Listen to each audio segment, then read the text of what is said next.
researchers looked at different ways of teaching. And what they found is the best way to teach science is to let the students be the scientists. In other words, to put them in charge of asking questions, just like scientists do in research. One of the groups was so excited about their research that they themselves took their research paper and got it published in a student research journal.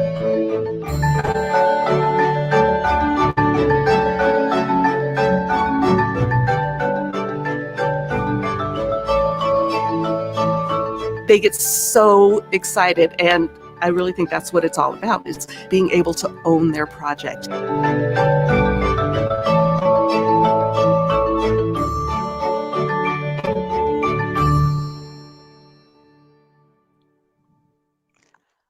Hello, welcome. Thank you so much for coming to this workshop. I'm Pam Marshall, and I'm a professor at Arizona State University. And it's my pleasure, along with my colleagues, Dr. Jennifer Broach, Jennifer Foltz-Sweat, Jennifer Hackney-Price, Kim Kobachek, and Ken Sweat, to welcome you to this workshop, during which we will present our findings and our work on our interdisciplinary course-based undergraduate research experiences.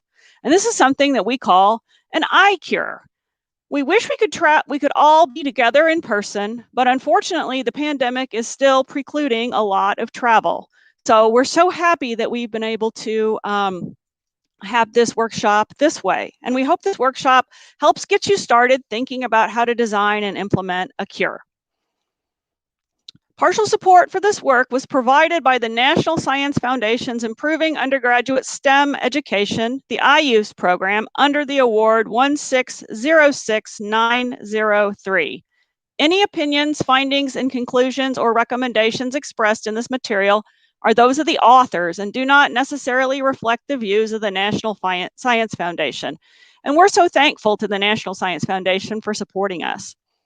Just a little bit of background. Over 5 years ago, our interdisciplinary team, because we include a statistician and a plant biologist and others, got together and decided we needed more opportunities for our majors. And these were all of our majors, not just our science majors, our lab majors, to gain authentic research experiences. Because as you know, a myriad of studies have shown that opportunities for students to take ownership of their learning and perform authentic research helps these students with their interest. It also helps with their career trajectories, and it helps with their learning outcomes. And so we decided we'd like to capitalize on what was already known and extend the cures even further. And the way that we were able to do this is because we are a bit unique here. We are a school of mathematical and natural sciences, and we do not have departmental boundaries. So our faculty and students collaborate on both classwork as well as research across the STEM fields that we have in our school. So we propose to the NSF to extend this collaboration with support to develop a series of interdisciplinary cures. And we also wanted to make it easier for colleagues to develop their own cures by developing both a common course outline as well as supporting documentation to allow someone not familiar with teaching cures an easy path into teaching a cure. Because as you may know, one of the biggest barriers to starting to teach a cure is that you don't even know where to start. So we hope that by attending this workshop, we'll give you some ideas for your own cures and supporting information to help you begin. We are very excited to present to you today our work and findings, and this workshop will be a mixture of pre-recorded videos and live sessions. So the typical flow of the workshop will be pre-recorded videos and then a live Q&A. So please put your questions in the YouTube chat, and we will do our best to answer them during the Q&A portion. And finally, at the end of today's session, it's Friday's session, there will be an optional Zoom networking meeting where you will be able to attend a breakout session of your choice. So for more information on the schedule and the documents we'll be referring to in the workshop, please see the workshop website that we will put as a link in the comments box right now. So thank you again, and I look forward to seeing how you like the workshop and your comments. Thank you.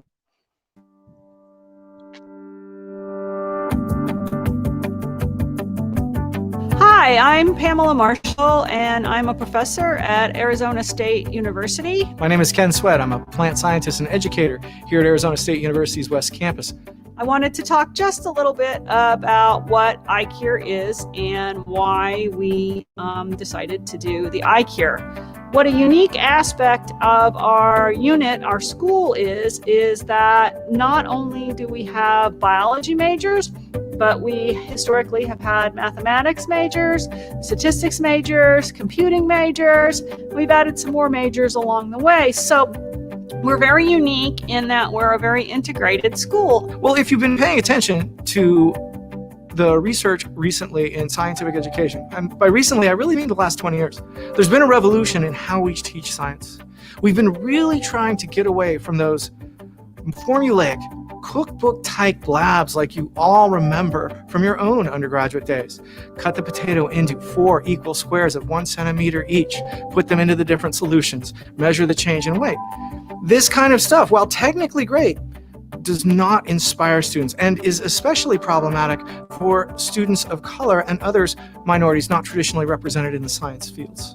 And so what we wanted to do was open up the research to all of the students possible in all of the majors. And I've had math majors in my research lab and other majors, but then as we grew and grew and grew, how are we going to accommodate all the students? So the course-based undergraduate research experience is, of course, a great way to do that because you can have many more students performing projects all at once. But we didn't want to just have course-based undergraduate research experiences for the biology majors.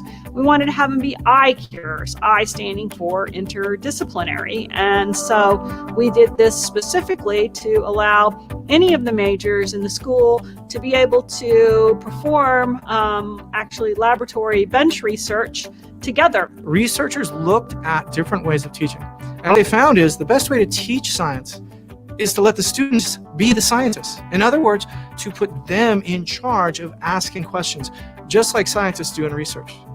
This was really the inspiration for these course-based undergraduate research experiences. It's because we felt like performing research with the undergraduates was real heart of what our project was and really a shining star in what we do here on the West Campus of ASU.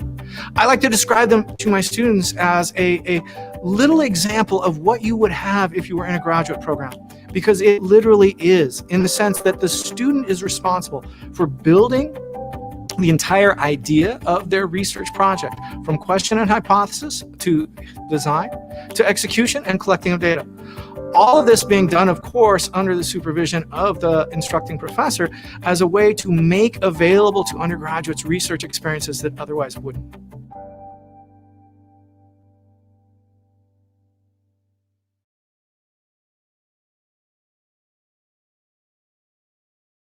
So what I want to talk to you about now is the common course outline that we put together for our undergraduate research course. This outline is a series of lessons we put together that will allow anyone to structure their own course-based undergraduate research experience. So the first lesson we want to talk about is the introduction to core literature. This is how you start the class. So what we did for this is we had everyone pick 5 to 6 core papers depending on their topic, and those would be assigned for the students to read. Those core papers then, the instructor would have a series of questions prepared that they would use to enable a Socratic discussion of those papers in the next class period. Once that core literature then is assigned and read, we want to look on now to lesson 2, scientific literature. At this point, we're going to send the students out to start doing research on their own subject. Now that they've looked at the core literature, which should basically describe to them the area that your cure is interested in, now what they're going to do is they're going to search on their own. So in this lesson, I like to introduce to my students some sort of reference management software. I use Mendeley because it's provided by my university. There's many of them out there, but it's really helpful to have the students have that. So what I then ask them to do is to bring back to the class for the next lesson, one paper, and give a brief, and I do mean brief, presentation on that paper where they answer questions of what is the hypothesis of the paper and why are they interested in it. Once each student has given those presentations, I turn them loose to form their own groups based on students having similar research interests. So this is how you begin to build your student groups, not based on who likes each other, but based on the research interests they bring to that second class with the article that they found. All right. Once that lesson is done, you're going to ask them actually for lesson 3, you're going to want them to have turned in a bibliography. This is what I have them do now that they've actually done some research, they've gotten their papers together. Based on those presentations, they're going to form those teams. And now you're going to ask them, what is the question they want to ask? How do they want to do it? And you're going to assign a method section. But here's the thing that I found effective in my cure is I have the individuals first write a method section, and I tell them specifically, do not work with each other. Do not work with each other. Everyone work on their own and turn in a method section. And I make it clear to them that it's not going to be graded on how well it's written. It's going to be graded on the fact that you turn it in or not, because I want them to each get a draft of how they perceive the methods. That then is the end of lesson 3. So in lesson 4, the students have turned in those individual methods. I then share all those methods within a team. So if you've got a team of 4 students, they now get everyone else's methods. And from that, you find it's a real good learning activity because they really begin to see how each of them perceives this study that they're building, that they've just constructed. Now you assign them a group methods so that they work as a group to write one method. And I've found by doing it this way, it gives them a much better grasp and idea of what they're trying to do with their research project. Now, once they've refined their methods, I usually bring them back together in a class meeting and have them do presentations to the class and peer review. So the other students can ask questions and try to help them to improve their methods and show them a peer review process that's similar to what's done in the scientific community. After these proposals have been discussed and whatever editing needs to be done, your next lesson is research. Now, weeks into the semester, you get them to execute the study. So they do it, they collect their data. Your next lesson is, of course, analyzing the data. This is where students in each team, of course, it's going to be different, right? Every team has a different question. Every question has a different set of data that they're going to collect for it. But here's where you're going to analyze that data. You're going to start showing them different methods of graphical presentation. There's a whole new school of data visualization techniques. That's where you can introduce them to the class. And then again, you want them to write the results section. And at this point, I again assign it as individuals. And like we did with the method section, you're going to bring them back next week and have them review those results as a group. That is the first part of the 8th lesson. Then you're going to assign the discussion. Now that they've actually analyzed their data, they've come to what conclusions they can or cannot support and why they cannot or can't support them, it's time to write the discussion. Bring them back in the next week. You have them review the discussion and begin to write it as a team. Now you start having them write the introduction. They've already done a proposal. So this is actually one of the easier steps. Now they need to write this introduction for either the manuscript you're going to have them write, as well as using that then to edit down to a research poster. Finally, we're going to have them review the introduction and begin the abstract. I always have students write the abstract at the very end after they put everything together. Finally, we're going to start combining these parts into either a manuscript or a poster. When I teach the class, I have students do both. So they write a research paper and they do a research poster. We have an on-campus symposium every spring where students can present research. So I have my undergraduate research students present at that symposium. Final lesson is really to complete everything. And this is really one that's much more guided towards the students and helping them on their individual projects. Because at this point, you really have, in my experience, a class of 24, so I have 6 teams of 4. I've got 6 different projects going on, and it almost seems like 6 different classes. So what do I do when things go sideways? What do I do when unplanned things go? What do I do when I deviate from this core outline? Well, to quote one of my favorite movies, Pirates of the Caribbean, the code is more of what you'd call guidelines than actual rules. All of these outlines are to be modified with your class. And I can't I can't insist enough to tell you that they are guidelines at best, and it needs to flow with how the research goes. Without the guidelines, it would be probably more difficult to design this class. But once you've put your class together, recognize these guidelines are really just there to provide a framework. You're the one that needs to not only build that framework, but heavily modify it to suit your needs. Well, I hope that's been helpful, and I look forward to hearing your questions in the question and answer period. Thank you.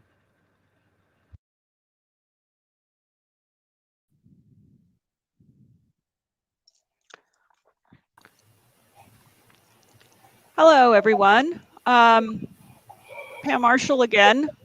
And I wanted to start fielding questions in the chat. There was one thing that I wanted to make sure that all participants were aware of, which is that all of the documents are on the website in the schedule, and it's not just the Common Core outline. In addition to the outline, we also developed lesson plans, activities, rubrics, and handouts that you can look at to see whether or not some of those might help you in being able to organize and develop your own cure.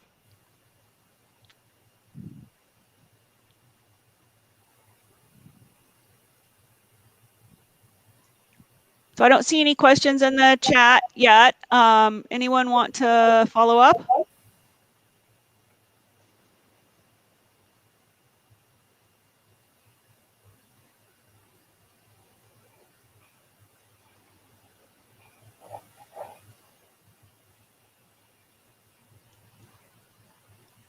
All right, we have a great question in the chat, which is, do you have any recommendations for modifications when working with first-generation students or students with limited scientific backgrounds? So, who would like to field that? I can tell you that, in fact, our college, New College, is already identified. Our campus is already identified as a Hispanic serving institution, as well as we have a very high percentage of first generation students, I believe over 40%. So that's our student population as well, but we will see what the other team members have to say.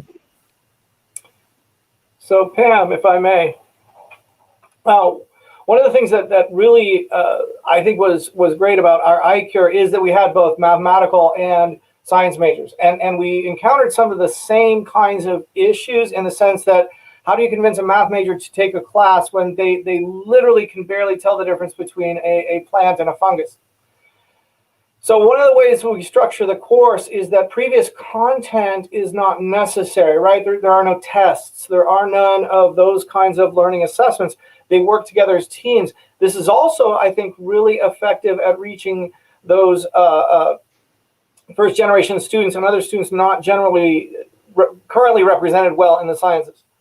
Because this opens them up to being able to ask questions in a supportive environment and not to basically be supported. And so I think the class in and of itself is very successful at that.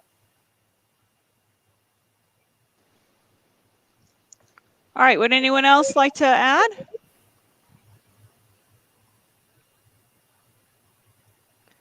Okay, so we have I have a Jennifer? comment. Yes. So I currently work at Gateway Community College. I switched over from ASU, and we're also a Hispanic serving institution, and many of my students are first generation. So one of the modifications that I make is to spend more time going over the literature search, how you do it, but also how you read scientific papers. And so I find that investing more time up front helps my students prepare for the research.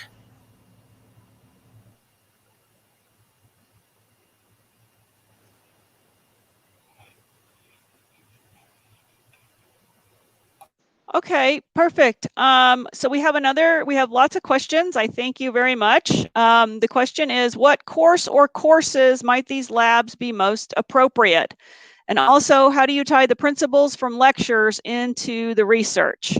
Our iCURE is a standalone course-based undergraduate research experience, the way that we have it organized, but we do have Dr. Hackney Price, I think, who can talk a little bit about integrating that into a different course. So maybe she could start us off. Yeah, sure, happy to. So there's different ways to incorporate this into different classes, of course.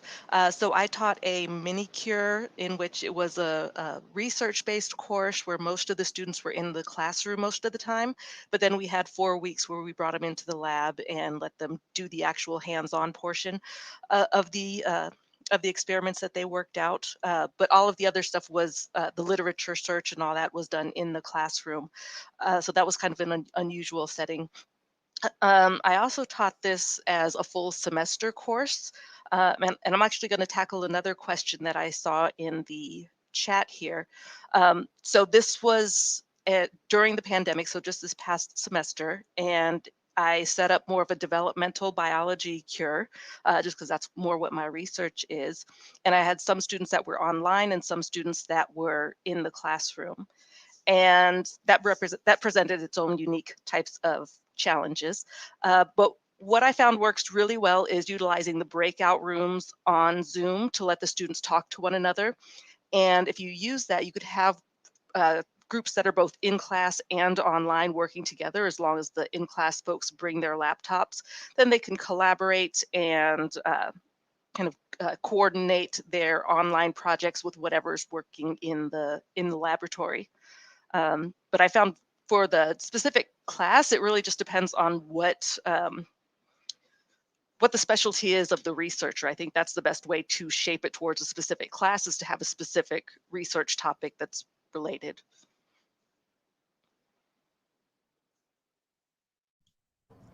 Thank you. I also wanted to highlight that our keynote speaker will be talking some about that later on today.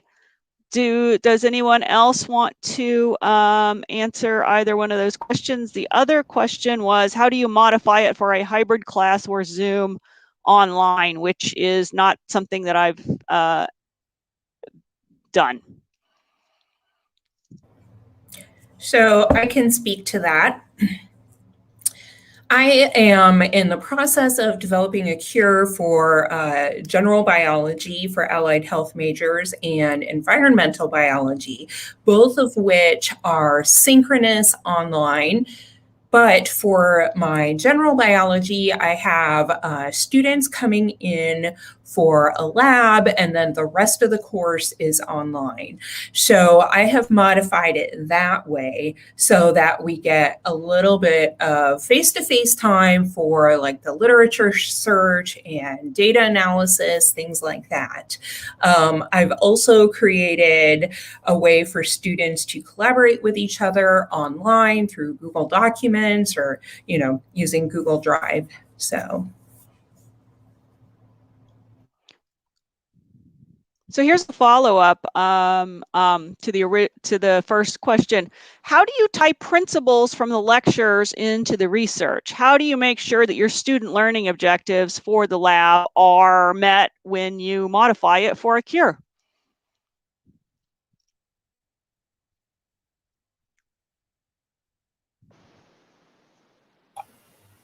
So Pam, I can try to take that one. In the past, I actually made a mini cure inside of the general biology course, the 182 Bio 182 course. And what that one did is I basically tried to make a cure that would be reflective of the kinds of content issues I wanted to cover. But realize too, in a class like that, any kind of science I'm doing is going to cover a lot of the objectives of the course. The objectives of the course, things like presenting data in a quantitative and a graphical manner. That's always going to be covered in a cure. The cure I used in that course was where I would have students raise butterflies from egg all the way through adulthood And then they would design an experiment about part of that course to understand something about the life cycle of the caterpillar. So those are some of the ways that you can try to tie in the lab to the course. It's obviously very specific to whatever course you're teaching. If you do a mini cure like my colleague, Dr. Hackney Price, did in her developmental class, and then obviously she's going to have much different content needs and would do something much different than what I did. So a lot of that's going to depend on your objectives. But generally speaking, anytime you're having students doing science, they really are meeting what should be some of the objectives of all of our science courses, I think. Having them create hypotheses, having them analyze and present the results of that analysis in both graphical and quantitative formats. So I think they're very helpful for those things as well. I wanted to follow up real quick with that. I mean, many courses do have very specific student learning objectives that you do have to think about being able to be met. But some of the pushback that I've heard and I've got, I've been able to push back a little bit and say, you know what? They don't remember what they do in the lab now. So whether or not we're meeting the learning objectives really doesn't particularly matter, because I can ask sometimes students in upper level classes and say, hey, remember when you did the such and such lab in your first year or your genetics class? No. So I would like to think that one of the learning objectives is they remembered something. Maybe it's not. So we've got a question from Dr. Sandrin, and she asks, what scaffolding do you provide to help students develop a hypothesis? And I believe Dr. Broach would like to cover that.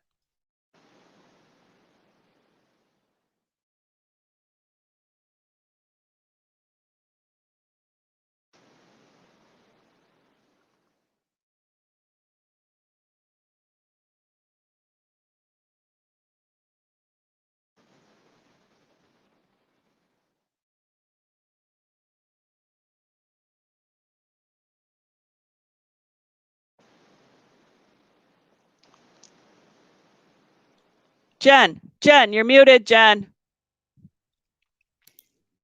Sorry, I apologize. So I know, sorry, of course I was the one that messed it up. Don't worry about it. So Susie, I wanted to address that because we have a whole series of like activities and things to really help them develop their research question, because as Ken had said, they do the literature review. So with Ken's intro, they do the literature review, but oftentimes students don't have a question that's actually testable.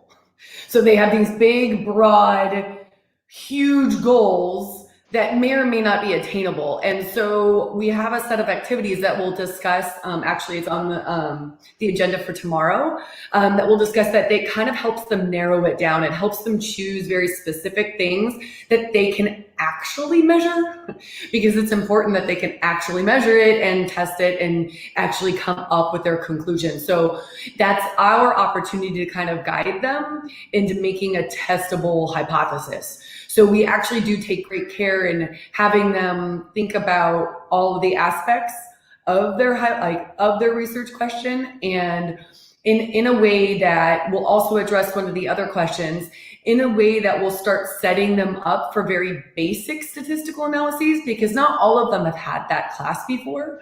So it starts setting them up to doing some very standard analyses. I mean, not all of them will end up that way, but we want to keep it simple, like the KISS method, and then we did talk about keep it simple, stupid. But we want to make sure that they come up with something that they can actually test at the end. So there are a number of activities and a number of worksheets in the documents that help them do that.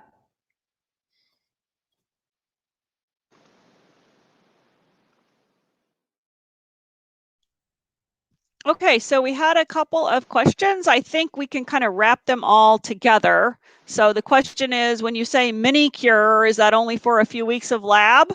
So yes, the mini cure is only for a few weeks of lab. as opposed to the entire semester.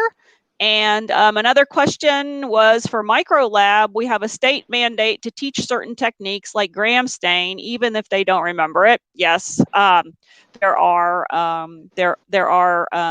some states that have that. And so in that case, people have actually taken and modified our Common Course outline and the documents and made things shorter so that part of the class is meeting some of those state mandates that are very specific, like gram stain, and then other parts of the lab cover then more of a research-based or a discovery-based. So that is, I think, the answer to those questions, unless there are additional colleagues who want to answer those.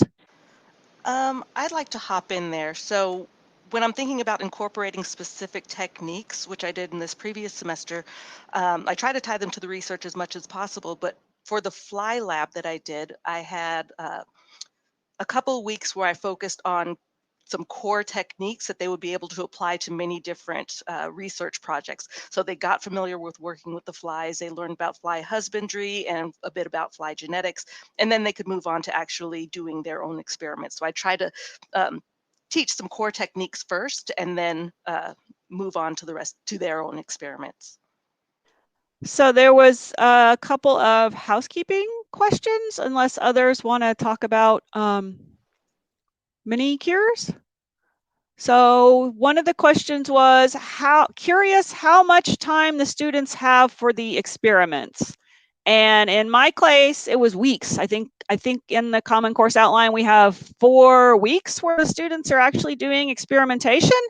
And for what I was doing, 4 weeks covered pretty much what they wanted to do. But what I found was that because the different groups were doing different things, and we met once a week for 4 hours, so that's how ours is scheduled and organized, meet once a week for 4 hours, they would need to come in on different days and check different things. And this was a spring, and I believe during spring break, we were in the lab each day in spring break. Different groups were coming in and wanting to do different things. So I would say that one of the differences between perhaps the iCURE and if you are placing a cure into an existing course is that the students are opting into our iCURE. They're choosing to take the iCURE because they either haven't heard,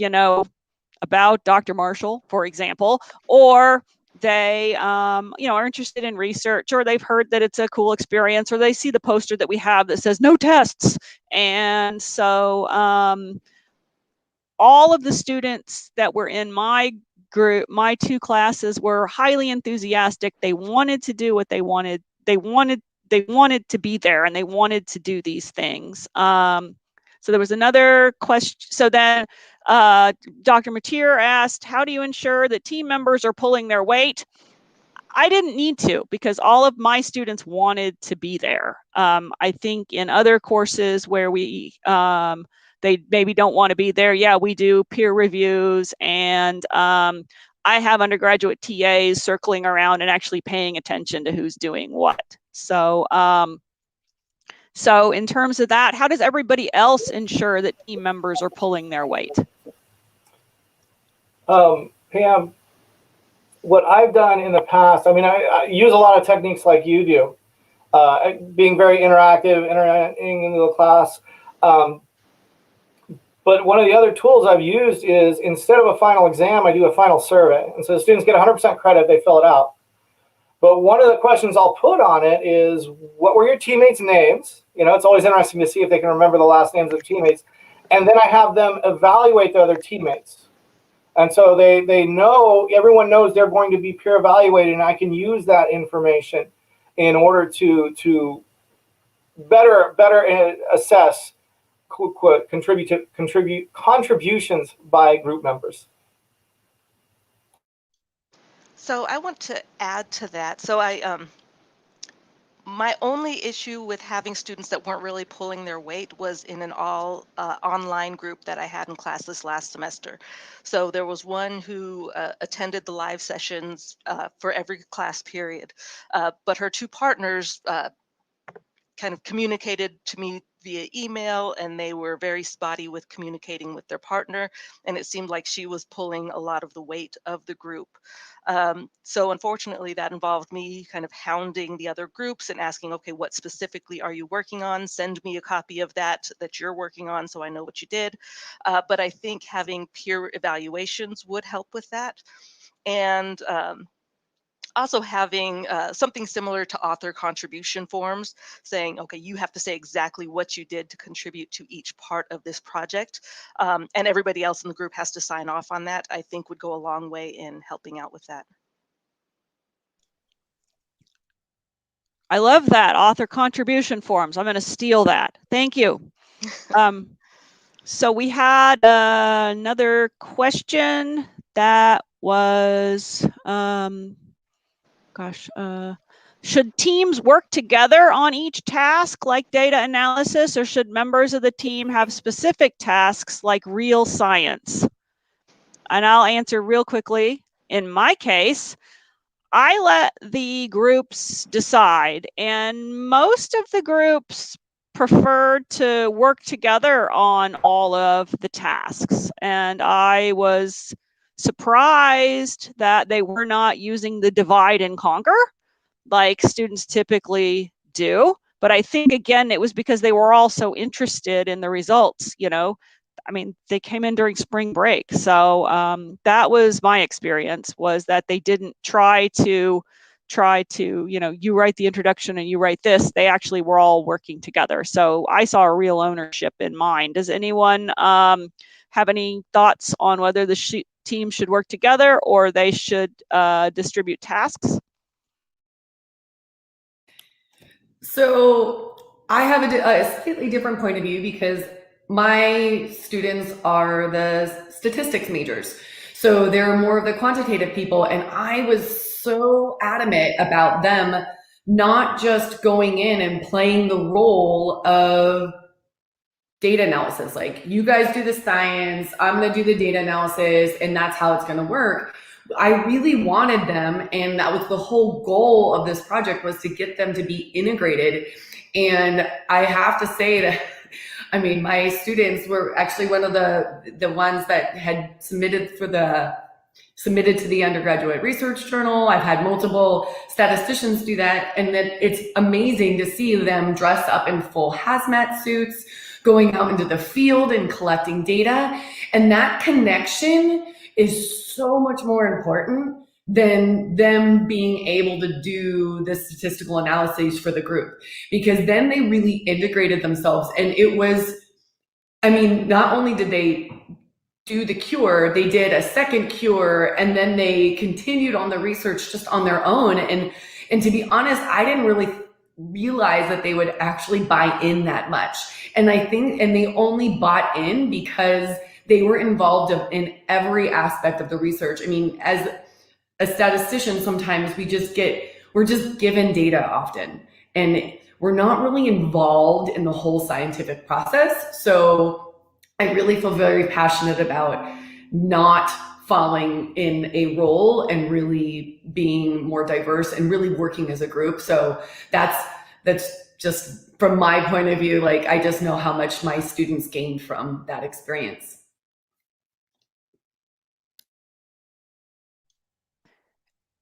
In my first cure, I had 2 statistics majors, and I absolutely told them that you're going to learn how to pipette. You are going to do the, you know, figure out what your hypothesis is and so forth. And so I didn't let them, I did not let the non-statistics majors get away with treating the statistics majors like, you know, they were just going to do the data analysis. And in fact, you know, they came in and they both, you know, they both were like, I don't know how to use a pipetter. I was like, okay, no problem. It'll take 10 minutes to learn how to use a pipetter at the most. So I think that that's another part that really was very energizing to me, was to show anybody who wanted to learn how to use a pipettor how to use a pipettor. We had a quick question, which was, what are the prerequisites, or do we require the students to have statistics before they are in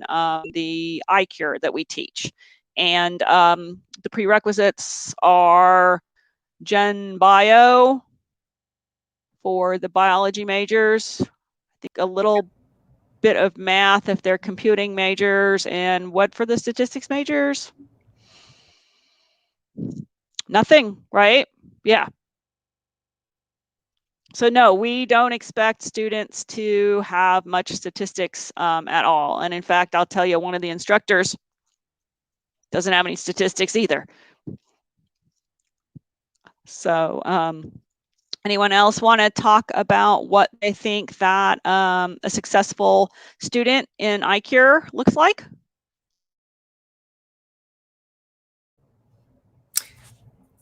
I'll take that. So in my opinion, a successful student for the iCURE is a student that is enthusiastic about the research, that gains basic skills and an idea of what entering a research field would be like. Now that's at the end of the cure, obviously. At the beginning of the cure, mostly a successful student is one that is open to learning new skills like statistics or data presentation, things like that. So really a student that's ready to buy into the whole process.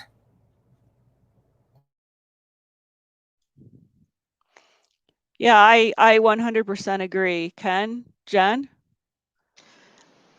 Yes, so I had one student in my classes last semester who got very frustrated when his experiment did not work. And he said, "Oh, I'm going to fail the class. There's no way I'm learning anything." I said, "Hold on, back up.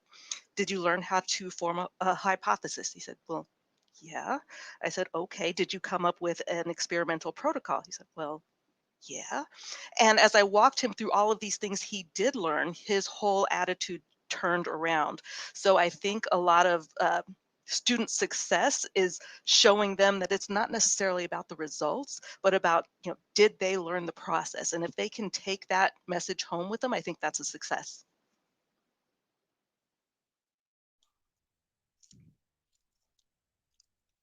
Okay, we have just a couple more minutes before we'll go into the next videos, but I think we can answer this question. How much as a coordinator must help and allow students to explore independently? In both cures that I taught, we had a general framework and a general course outline, a general question that the students were going to explore, and then truthfully, they went off in all different directions, and I didn't have to support them very much at all because they were very interested. And so I just allowed them to explore independently, and they did.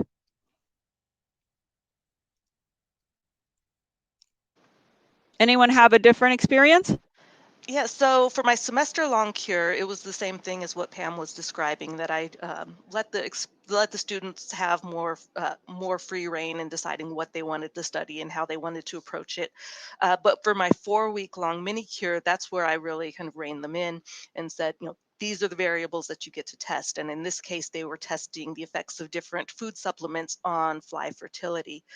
So they got to pick whatever food, whatever additive they wanted to include in the food, but that was the variable that they were testing. So it really depended on how much time we had as far as how much free reign I let the students have. All right, we've got maybe one more minute, and there's one more question in the chat that I wanted to bring up, which was, I want to try to incorporate some of these cures as a required research methods class for CJ majors. I think that's criminal justice. And the question was, any suggestions?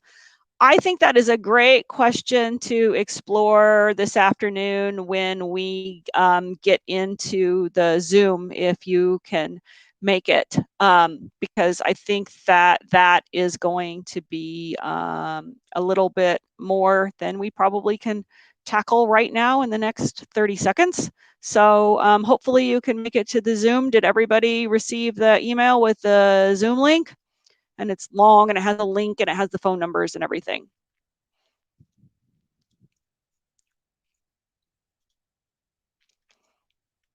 Okay.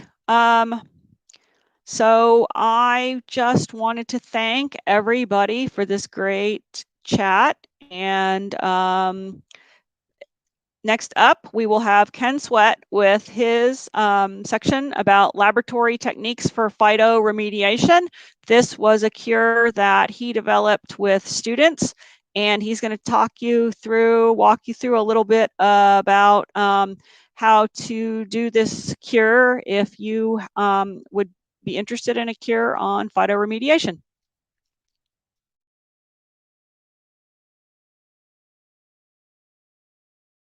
All right, hello and welcome. What I want to talk to you about today is how you would put together a course-based undergraduate research experience looking at using plants to clean up metals from mine soils. This was the phytoremediation undergraduate research experience that I developed here at ASU West, and I think it's a really fun way to introduce students to science as well as try to get them interested in ways to clean up the environment. So how do these kind of projects start? I know a lot of you are probably thinking, wow, I don't know anything about how plants clean up metals. I don't know what plants could be used. This really sounds like a lot of work. It's not, because what you want to do is you want to get your students to do the work. So let's imagine you were trying a phytoremediation course with your students. The first thing you want to do is actually begin to select candidate plants that would be useful in your situation. Now, in our situation, we were looking at plants that remediated metals pollution from mining. The history of Arizona has a large amount of hard rock mining in it. If you weren't aware of it, Arizona is probably one of the world's largest sources of mined copper. So this is a real interest to us in local issues. But how do you start that? What I recommended to the students is, and what I based my first cure on, was actually having them test different plants to see if they could tolerate germination in soils or in water that had been spiked with metals. So what we did in that case is we used some Petri dishes, right? I've got a few plastic ones here for you. And then what I did for these, and this is a real common germination experiment. Many of you have probably done something similar to this in other labs. But we go ahead and place, filters are a little big, so I'm going to put them in the top. Go ahead and place. I'm going to go ahead and do 3 of these for you so you can see how I set them up. All right. So now what you're going to do is you're going to want to pick candidate species that you think would be good for remediation. But the thing is the professor, you shouldn't pick them. You should actually build that first cure experience in a way that asks your students, well, what plants would be best? And one of the best ways that you can actually test that is germination. So germination is one of the real important events in a plant's life. It's when it breaks out of its seed as an embryo to become an adult. It's also one of the places where the plant is most sensitive to environmental contaminants. So one of the ways you can start working a research experience like this is the first semester you run it, you ask the students to focus their questions on what plants would be good candidates to remediate whatever problem you're looking at. And so as you see here, I've set up 3 Petri dishes with filter paper in them. We're going to add a little bit of water to each of those, just enough to get the Petri dish wet. And then I actually have here some spare seeds from one of my other research projects, cucumber seeds. I'm not necessarily recommending them for this kind of work, but I'm not saying they're bad.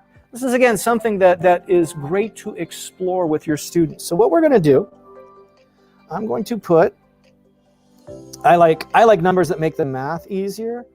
So I'm going to put 10 seeds in each of these Petri dishes.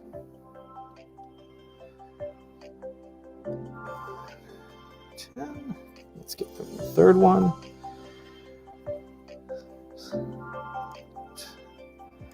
All right. So you noticed I put a little water in.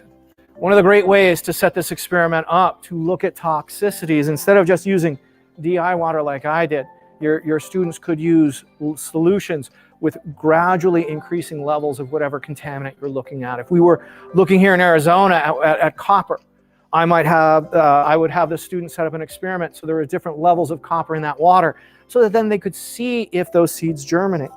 So once you get that water in, you get the seeds in, you get the filters together. You're going to go ahead and put the lids on the Petri dish. So once you've gotten the seeds into the Petri dishes with your solution and the like, this last step you want to take is you want to grab some parafilm and you want to seal the Petri dish up. And the reason for this, and especially here in Phoenix, the reason for this is if you don't seal the Petri dish up, it's going to dry out and you're going to lose, I think I need a bigger piece of film there. You're going to lose your experiment. So this is probably the most important part initially, is to make sure that parafilm wraps the Petri dish, right? There. All right. So now you're going to let that sit. Typically, I let those sit a week because the way the course works here at ASU's West Campus is we meet once a week. Next week, the students would look at them for % germination. What you can also do, though, in a situation like this is let's imagine you get 100% germination across the entire study, right? All of your controls, all of your experimental. The students are going to be really concerned because they don't have good data. One of the neat things about leaving this Petri dish for a week and letting the seeds germinate is that you're not going to have so much biomass that it's hard to measure. And so you can actually have students measure the shoot length or the radical, which is the embryonic root tip length, and look at those. When I was doing this particular experiment, is actually based off of previous work I did building an ecology lab here at Arizona State University's West Campus. And in that ecology lab, I had that exact same problem, is we had germination occur across the board. But what I was able to show the students is that the controls had germinated sooner and therefore had grown larger. And that significant difference was enough to save that experiment. So that's something that really gives you a little bit more of an option when you're looking at testing with seeds. Now, besides testing with seeds, a lot of your students are going to want to actually grow plants. And there's a pretty quick and straightforward way to grow those plants to do this kind of testing. So what I have here is parts from a kit sold by Ward's for a plant called rapid radishes. And these rapid radishes have been selected to go through a life cycle in as little as 30 days. So one of the other techniques a number of my student groups have used is to take some sort of potting soil. I got an example of vermiculite here, right? And the nice thing about these seeds is, again, if you use the kinds of planters that usually come with them, that usually come from Ward's, you get large numbers of replicates. One of the real important things that I like to emphasize in my research classes is statistical significance and number of replicates. So again, in this situation, you can go ahead and mix your soil. I didn't bring any out today because I don't need to make that big of a mess, but you can mix your soil. What a number of my students did is actually mix the contaminant of interest, in this case metals, into the soils, placing the soils in there. Obviously, you'd probably want to use the same level of contamination for each tray, since there'd be a problem of it mixing in, and especially given that these trays are designed to capture the water beneath and hold it there, which basically is a real advantage in terms of making sure that your plants don't dry out. Now, with an experiment like this, you can not only look at germination rate, but you can actually look at above ground biomass, below ground biomass. And if you're able to do so, you could even take those plants after they've grown and sample them to see if metals are inside of them. And that would use the X-ray fluorescence detector that I want to talk about in a future video. But all of those are ways to work in the laboratory to basically set up the beginning parameters of what you should envision as a long-term research project. And what I mean by that is that each of your cures should build on the previous so that students can actually get an idea of this continuum of knowledge being built and understand more the process of science and how it really is a collaboration across generations. Well, that's what I wanted to talk to you about lab techniques. Thank you for watching.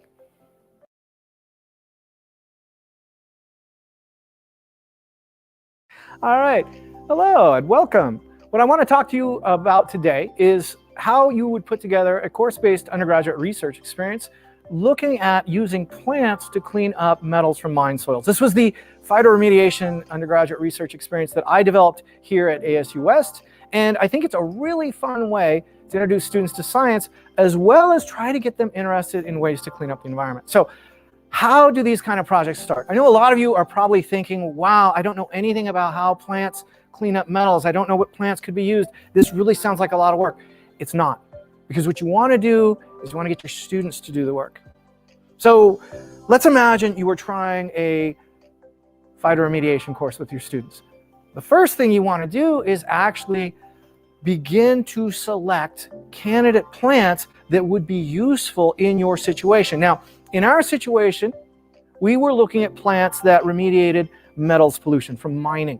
The history of Arizona has a large amount of hard rock mining in it. If you weren't aware of it, Arizona is probably one of the world's largest sources of mined copper. So this is a real interest to us in local issues.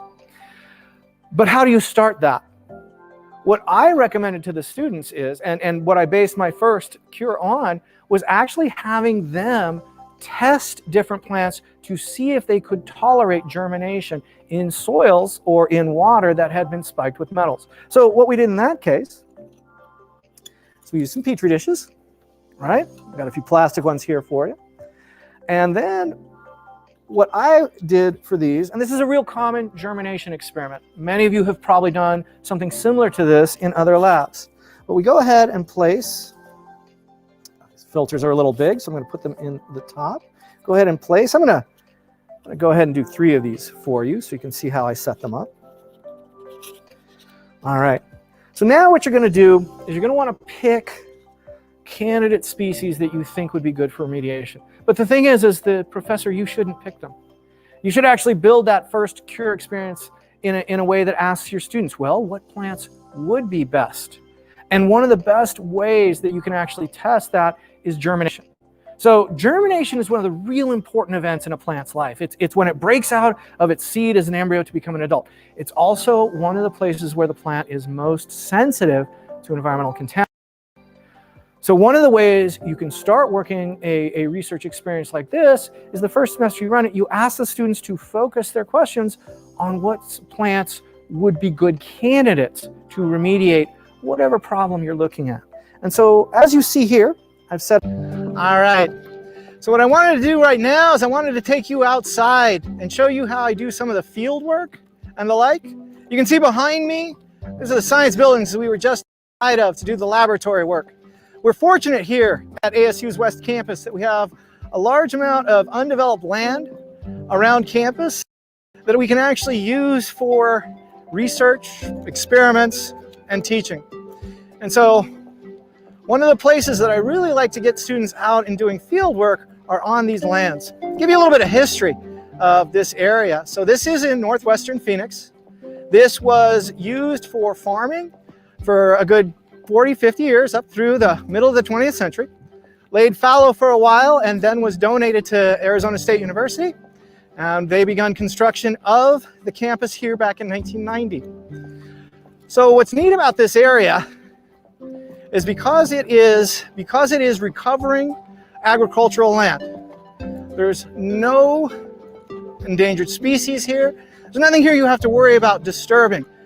But there's an incredible story being played out in this land of recovery and how the plants are coming back. And what I like to do is I like to bring the students out here and show them that kind of thing. So we want to stop right here for a second. What I want to show you here, I'm going to set some gear down. So what you're looking at here is one of the maintenance roads that comes through campus. And there are larger roads than this that obviously cars are, but we want to keep away from those at the moment. But a road like this can be a source of metal pollution. As cars drive on it, compounds that come through the gas, lead if it was 50 years ago, are going to get into the ground. But as well, things like zinc from the tires and the like. And so one of the first experiments that I got students to do on this campus was to actually set transects out near one of the roads and away from one of the roads to compare the metal levels. So classically, these transects are done with a baseline. So you'd say put out a 100-meter baseline. What we use here to do that are these fiberglass field tapes. So as you can see, they're actually measured in metric. And for your students who are still using a primitive measuring system, English. Oh no, I take that back. These are all metric. Good for the students. So what you typically would lay down in the kind of studies that I've done is your baseline. You're going to randomly pick 3 to 5 points on that baseline and run perpendicular from that baseline another transect where you'll actually do your sampling. So there's a couple of different ways that you can do sampling for these kinds of research projects. Obviously, if you have XRF available, then you're going to be able to sample soils. And what I have had students do on those transects is have them sample the soils maybe every 10 meters or so that you get 10 samples per transect, and then analyze those for metal content. What you can also do on those transects is harvest some of the plant life. And I stopped here for a very deliberate reason. So if you come over here, you'll notice I picked for these videos weeds that no matter where you are in the country, you're probably going to see. This is a mustard species that is usually called Indian mustard or the light bicominate. There's a second mustard species here that's called London rocket. These are common European weeds. They have been introduced accidentally all over North America. So you can see typical here, and this is how you can tell easily that this is a mustard. You're going to look first at the flower. The flower's got 4 petals in the form of a plus sign or a cross. That's what gave this family its old name, Cruciferae. Today we call it Brassicaceae. Also notice on this flowering stalk, all these pods coming out. They're technically not pods, they're siliques. And the difference is a pod has 1 chamber, a silique is divided down the middle by a membrane.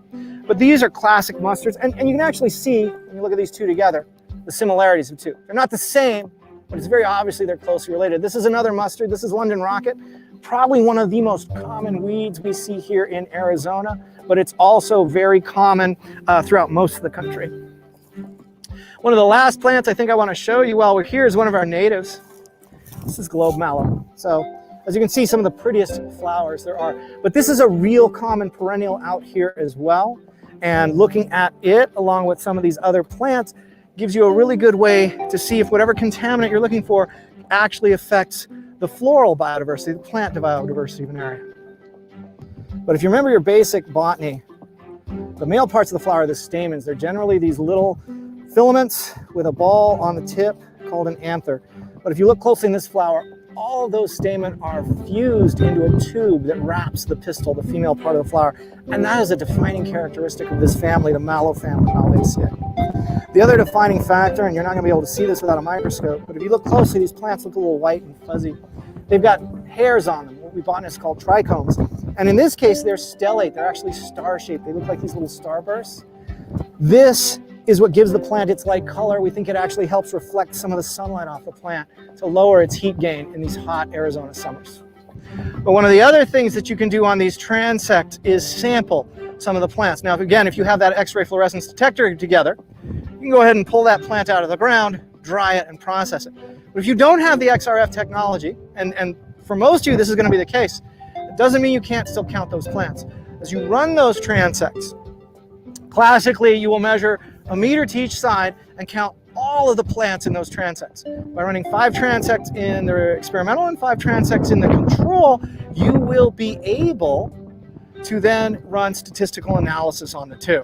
So whether you are sampling for the XRF or you are simply sampling plant presence to determine a difference, these are the kinds of field techniques that are really important to bring into one of these research classes. That's what I wanted to tell you about field techniques. Thank you for listening, and I look forward to summing this all up soon.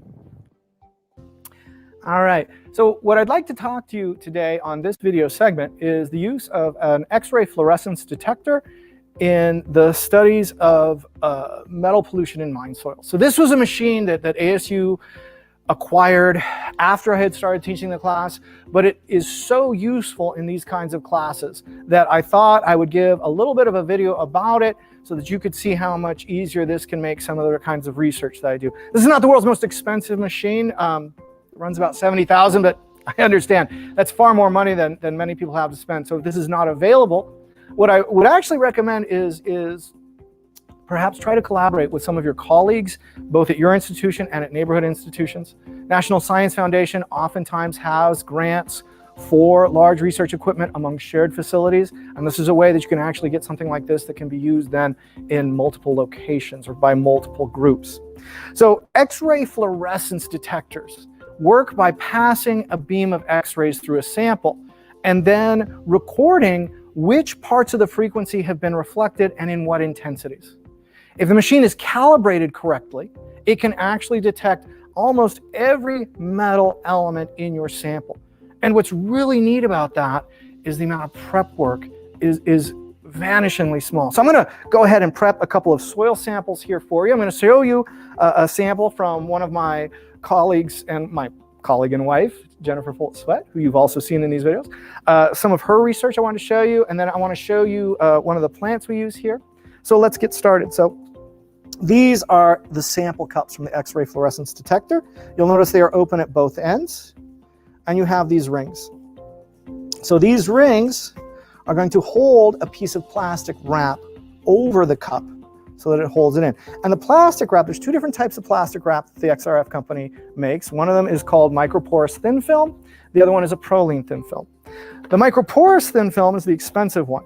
The reason it's so expensive is it has to be able to allow water to escape. When we put the samples in the X-ray fluorescence detector, it will actually bring them to a vacuum so that atmosphere is not interfering with the sample analysis. This means your samples must be dry before they go in there. So let's start using a little more plastic than I need to just to make it visible. So we're going to put a ring over the bottom. All right.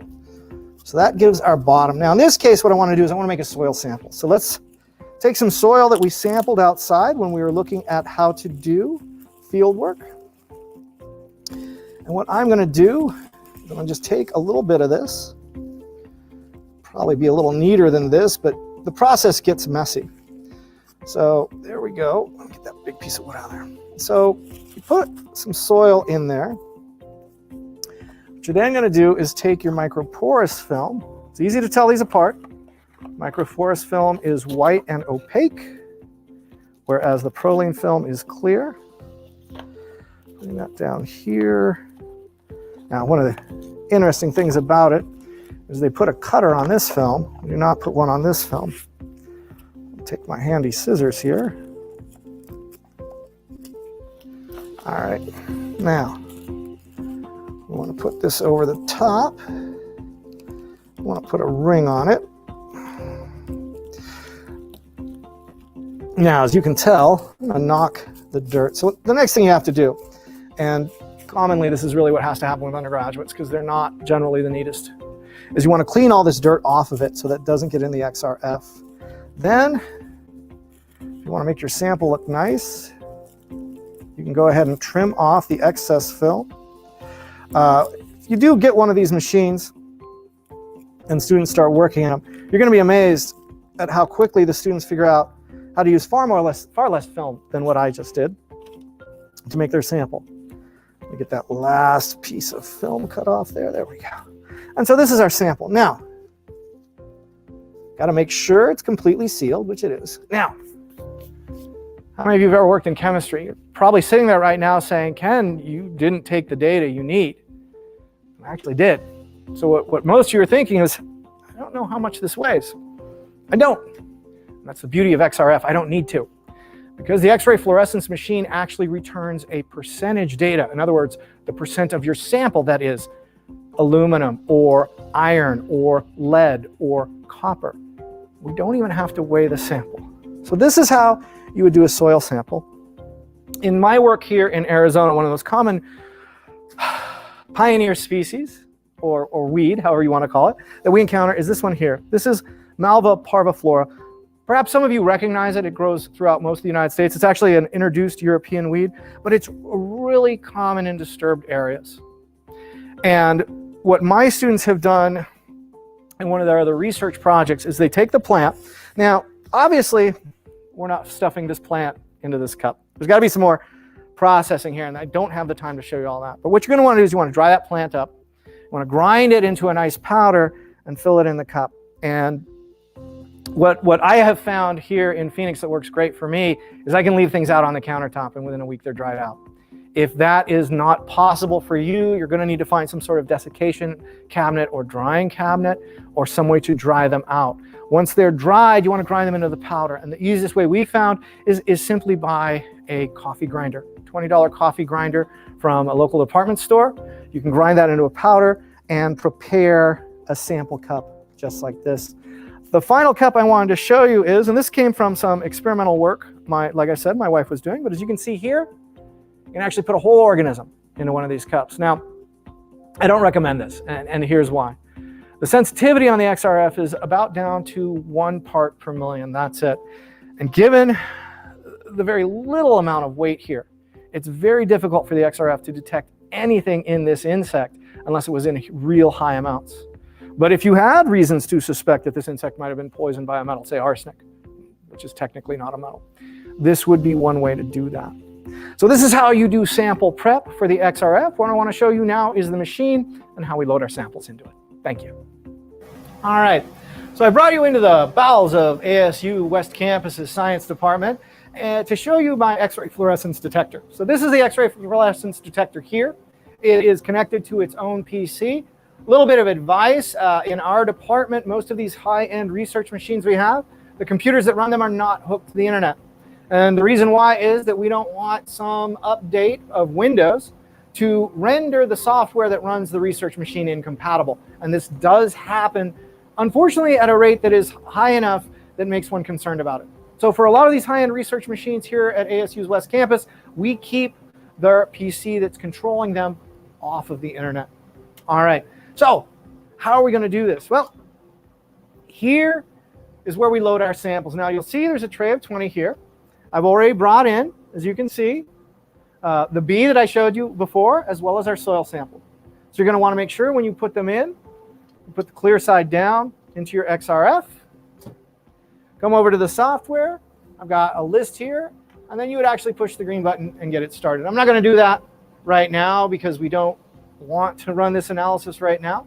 But what I would like to show you is what that output looks like. So this is output from a typical sample that research students of mine have done on soils from gun ranges. And in this case, what my students are looking at are actually informal gun ranges. These are places that people go into the desert to target shoot. What the software is going to put out, and again, this all depends on how you program the software. You can actually focus on a smaller number of elements and run a more in-depth scan, or you can look at an entire suite of elements, which is how my research students started. So as you can see, we have our elements here. Parts per million, the software can be set to detect at parts per million, as well as a standard error. This way you can actually calculate things like your coefficient of variation and the like to decide if that covariation is too high. You may not think that the data is trustworthy, and that's usually what happens when you are detecting things at the very limits of detection. However, when you look at something here like, well, calcium is very common in the calcium carbonate-based soils here in Arizona. So this one has over 22,000 parts per million, so that's pretty reasonable. But this is the kind of data that comes out of it. It is an Excel file, so you can bring it to your students immediately and get them working. And honestly, this type of technology is really optimal for working with undergraduates. This machine requires no toxic acids or the like for sample prep. If any of you are familiar with inductively coupled plasma mass spectrophotometry, which is generally the state of the art in measuring metal in samples, the preparation for that involves very toxic acids like nitric acid, hydrochloric acid, and hydrofluoric acid. We avoid all of that by using this X-ray fluorescence detector, and really it is a wonderful machine to use in undergraduate research. That's what I wanted to tell you about my detector. Thank you for listening, and I look forward to speaking with you in the question and answer session. Thank you. All right. Well, I've taken you through the basics of how I ran my undergraduate research experience. I've shown you how in the laboratory we can set seeds out to do germination studies and initial growth studies to look at toxic levels. I've shown you how we can use an X-ray fluorescence detector to look at metal contents in soil, plants, insects, and the like. And I've showed you some field techniques. So now I want to throw at you some ideas to put this all together, right? One of the biggest frustrations in research, as you well know, is when you run into trouble, when you run into the unexpected, and you're going to run into that repeatedly with your students. It's really helpful to have a few backups on hand, a few ideas in your back pocket, if you will, to make sure those studies work. So this is why I talked about earlier in the lab techniques. If your students set up a germination study and everything germinated, so you don't have really great data, can also start to look at how fast they grow, the length of the shoot or the radicle. If your students go out to your area and sample the soils, and maybe they don't detect any metals in it because somebody has actually done something to the soils, they can still do a series of field surveys, and just simply counting densities of plants and comparing them between contaminated and uncontaminated areas can show you if there's a significant effect. And really, this is something you can build on, because when you find those plants that don't have a significant effect, that appear to be doing as well in a contaminated area as they are in a control area, those become candidates for future studies and future classes to look at for phytoremediation. So one of the things I think you really want to keep at the forefront when you start putting together your undergraduate research experience is how you can use a multiplicity of these techniques and how students can bring all of them together in order to create a good research study. Well, I hope you've learned something from these talks, and I look forward to hearing your questions in our discussion, and I hopefully will be able to answer them. Thank you very much.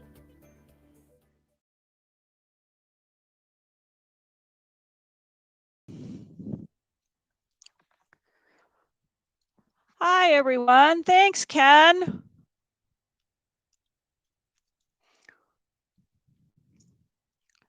So I sort of felt like we were an advertisement for an XRF machine there.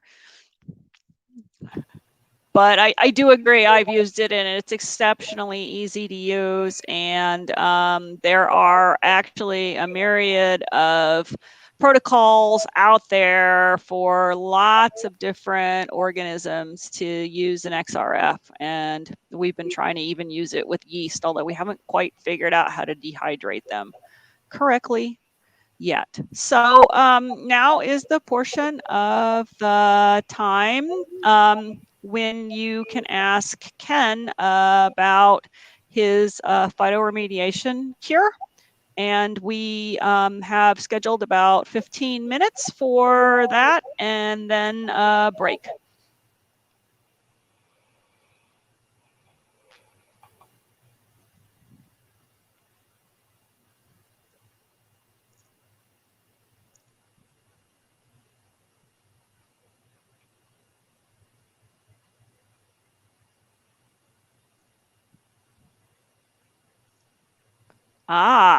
Here's a great question. Does the XRF work with bees? How many bees do you need to put in? 2 bees or not 2 bees? Oh. I'll mute myself now. All right, Pam, thank you. Thank you. Everyone loves a good bee pun. That actually would probably make it work better. We were interested in asking questions about individual bees, and we basically kind of came to the conclusion that the technique probably wouldn't work. If you were instead, say, trying to figure out contamination at the level of a hive, maybe if you dehydrated multiple bees, powdered them and put them in there, you might be able to get good signaling. We didn't work that out.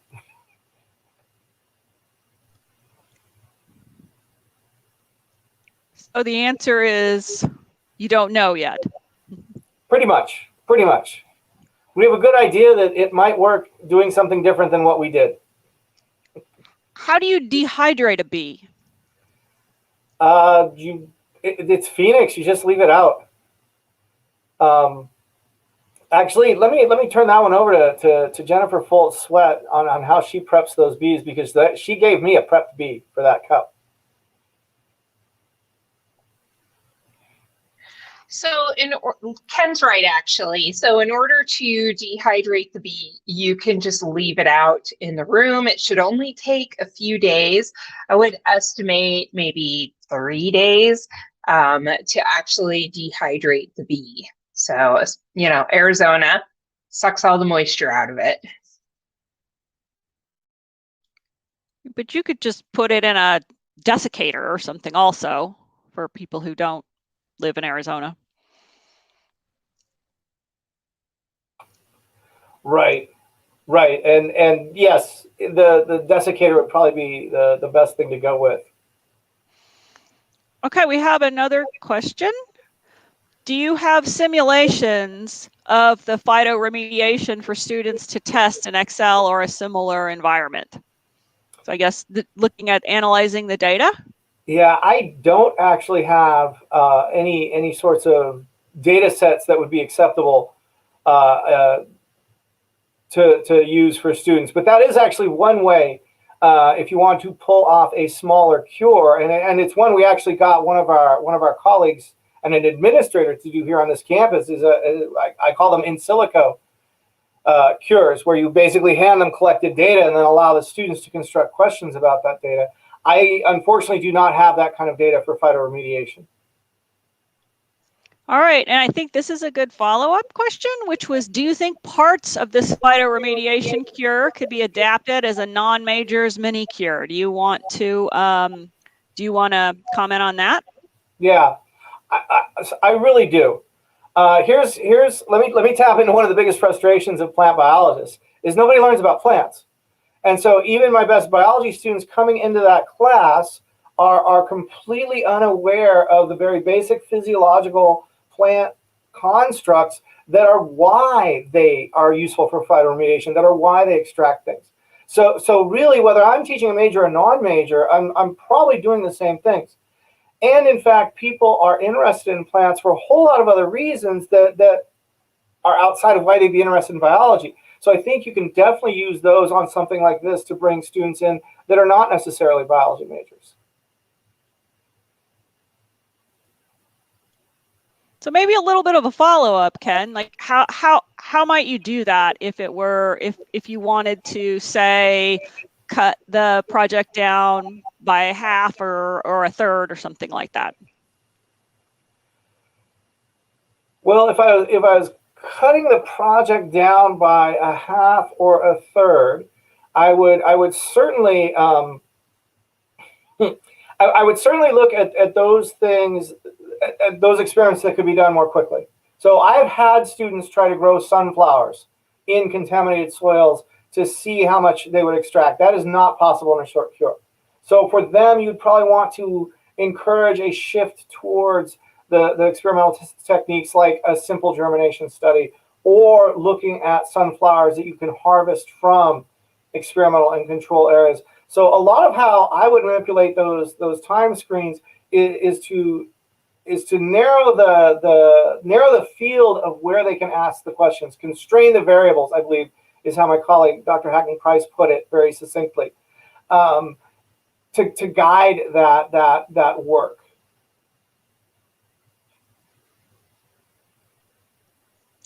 Okay, great. Let's see, we had a comment in the chat that's use the dissecting oven before to dehydrate insects before and grind them up. So that's a really good comment.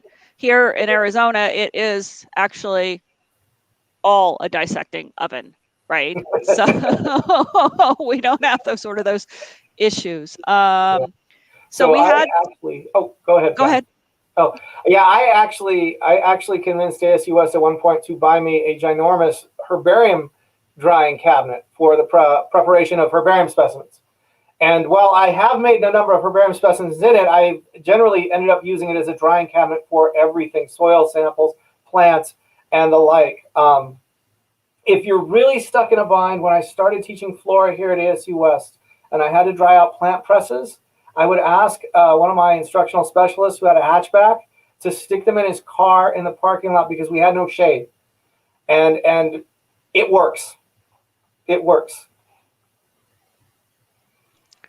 Okay, we had a question from a colleague in Tucson asking if they could potentially collaborate with us and use our XRF if they couldn't find one down there. Certainly. I would love to do some collaborations with colleagues in Southern Arizona. Get in touch with me by email and let's see what we can do. Great, thanks. And then there was another one. How many replicates of each water sample do you think were enough for the germination experiment based on your experience? Oh, that's a great question. It is a great question because I'm going to totally dodge a clear answer. And what I'm going to say is it depends, right? What is the sensitivity you're looking at? I mean, if you delved at all into statistics, what you're really asking is how much of a difference are you trying to detect in what population? So huge number of questions statistically get asked. What I tell students is you need at least 3 replicates to run statistical analysis, right? So that's the simplest and the smallest amount they need. They are more, and then I inform them they are more likely to find a difference the more replicates they have, and try to explain them that basic idea in statistics that the more, the better, and then make it within the constraints of whatever their study is, right? I can't have a student group of 4 putting together 10,000 creosote seeds. Oh wait, they did, because they did it even though I told them it was probably too much work. But generally speaking, you have to constrain things based on resources available. I think maybe we should have Dr. Broach follow up on that. Happy to. And it's funny because usually a power analysis, like the actual statistical method to come up with the number of replicates you need, is too complicated. And so for students and for honestly, I mean, that's one of the harder questions to ask, because you really have to have very extensive knowledge of your population. You have to know how much you want to detect, like Ken said. You need to know a lot about what you're studying, and you need to know what test you're going to do at the end. So oftentimes with students, it's not totally feasible. I mean, in our own research, I mean, doing a power analysis would be appropriate, but mostly our replicates are based upon time and resources, right? I mean, how expensive is it to get a replicate, right? So usually we're trying to squeak out as much as we can. So often when students are having, like, when they have really small availability of replicates, I just try to make sure that their hypothesis is very simple, and that they're not comparing too many groups. I mean, like, let's say, different levels or dosages or whatever you're talking about, rather than, I mean, don't compare 10 of them, compare 2 of them with more replicates. So you just try to make them rephrase their question and rephrase their hypothesis that kind of matches your resources, because at that point, I mean, we don't have endless resources and they don't have endless time in the semester. So unfortunately, it's a lot less statistical and more practical at that point. So 3. More than 3 people. Well, I mean, technically speaking, okay. Technically speaking, you can use 3, Ken. However, your ability to detect a difference with those few of a replicate. So you have to warn the students that it comes at a cost, right? Those few replicates come at a cost, that they may spend all of their time on those 3 replicates and they're not going to get the answer that they want because they just don't have enough power. I mean, and usually the word power, translates into something that they understand. Sample size is power, and they usually understand that part. So, but more than 3, please. All right, we got another great question here. When students sign up for our iCURE at ASU West, do they know they are enrolling in a certain course, like specifically on phytoremediation? And yes, they do. We advertise them based on topic. It rotates around between interested faculty, and we do advertise based on what the topic is and who the instructor is. And we've had topics that included, I did a microbiome one because I was involved in another NSF project called AREM, Authentic Research in Environmental Microbiology, that was out of CUNY School. I received workshop training at a ASMQ one summer, and so I did a microbiome cure, and then I did another general microbiology cure. And so we typically have had interested faculty who had the time and thought it would be fun to teach cures.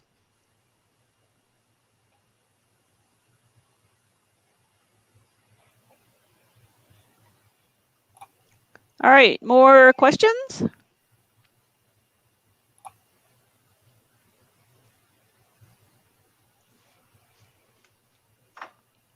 That's my iPad.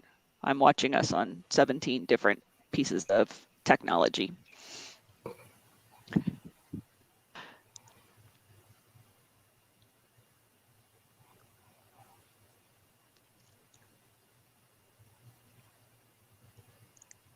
Okay, I don't see any more questions in the chat.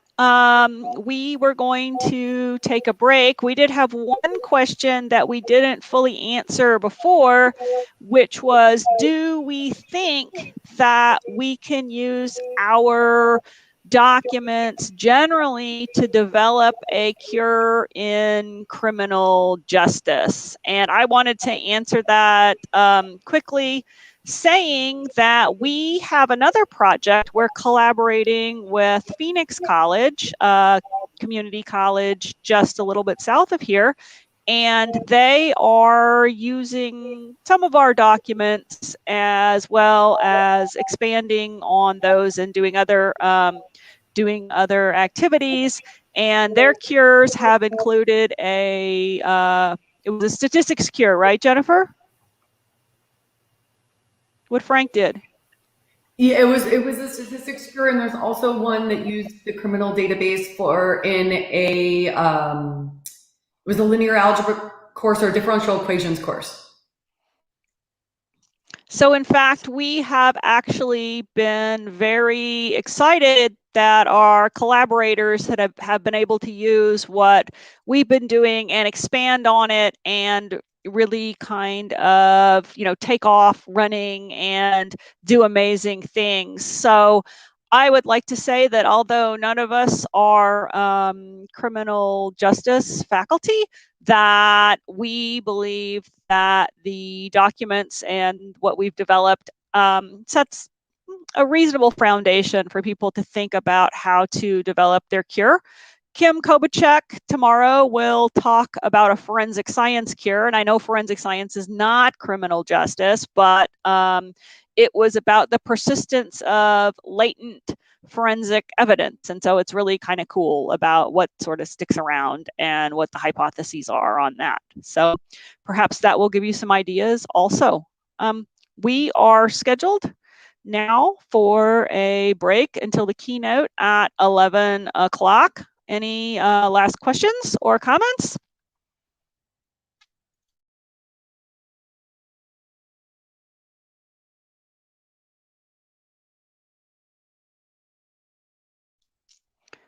Okay, then we look forward to seeing you in half an hour.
Hello, everyone. Welcome back.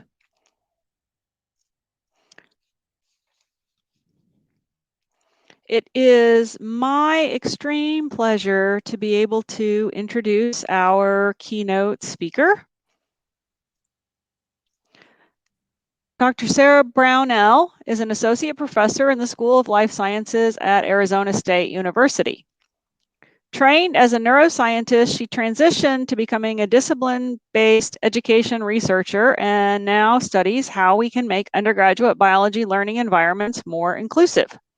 She is a co-PI of the NSF-funded CureNet 2.0 Collaborative, which is a group of individuals who are interested in developing and assessing course-based undergraduate research experiences. And we will put that link in the chat. She has experience developing, teaching, and assessing cures in basic science research and science education research. Sarah has received multiple teaching awards and is the proud recipient of the 2020 LGBTQ+ Educator of the Year Award. We are so excited to welcome Sarah. Thank you so much for being here. Yeah, thank you so much, Pam, for inviting me to come and speak. I wish we were all in person, but I'm really excited about doing this in this virtual format. So I will go ahead and take questions at the very end. My plan is that I'll basically talk for about an hour and then we'll have ample time for questions. But I know that if you're like me, I often think of a question as someone's presenting and then I forget it by the time they get to the end. So please feel free to add your questions as they pop up in your mind.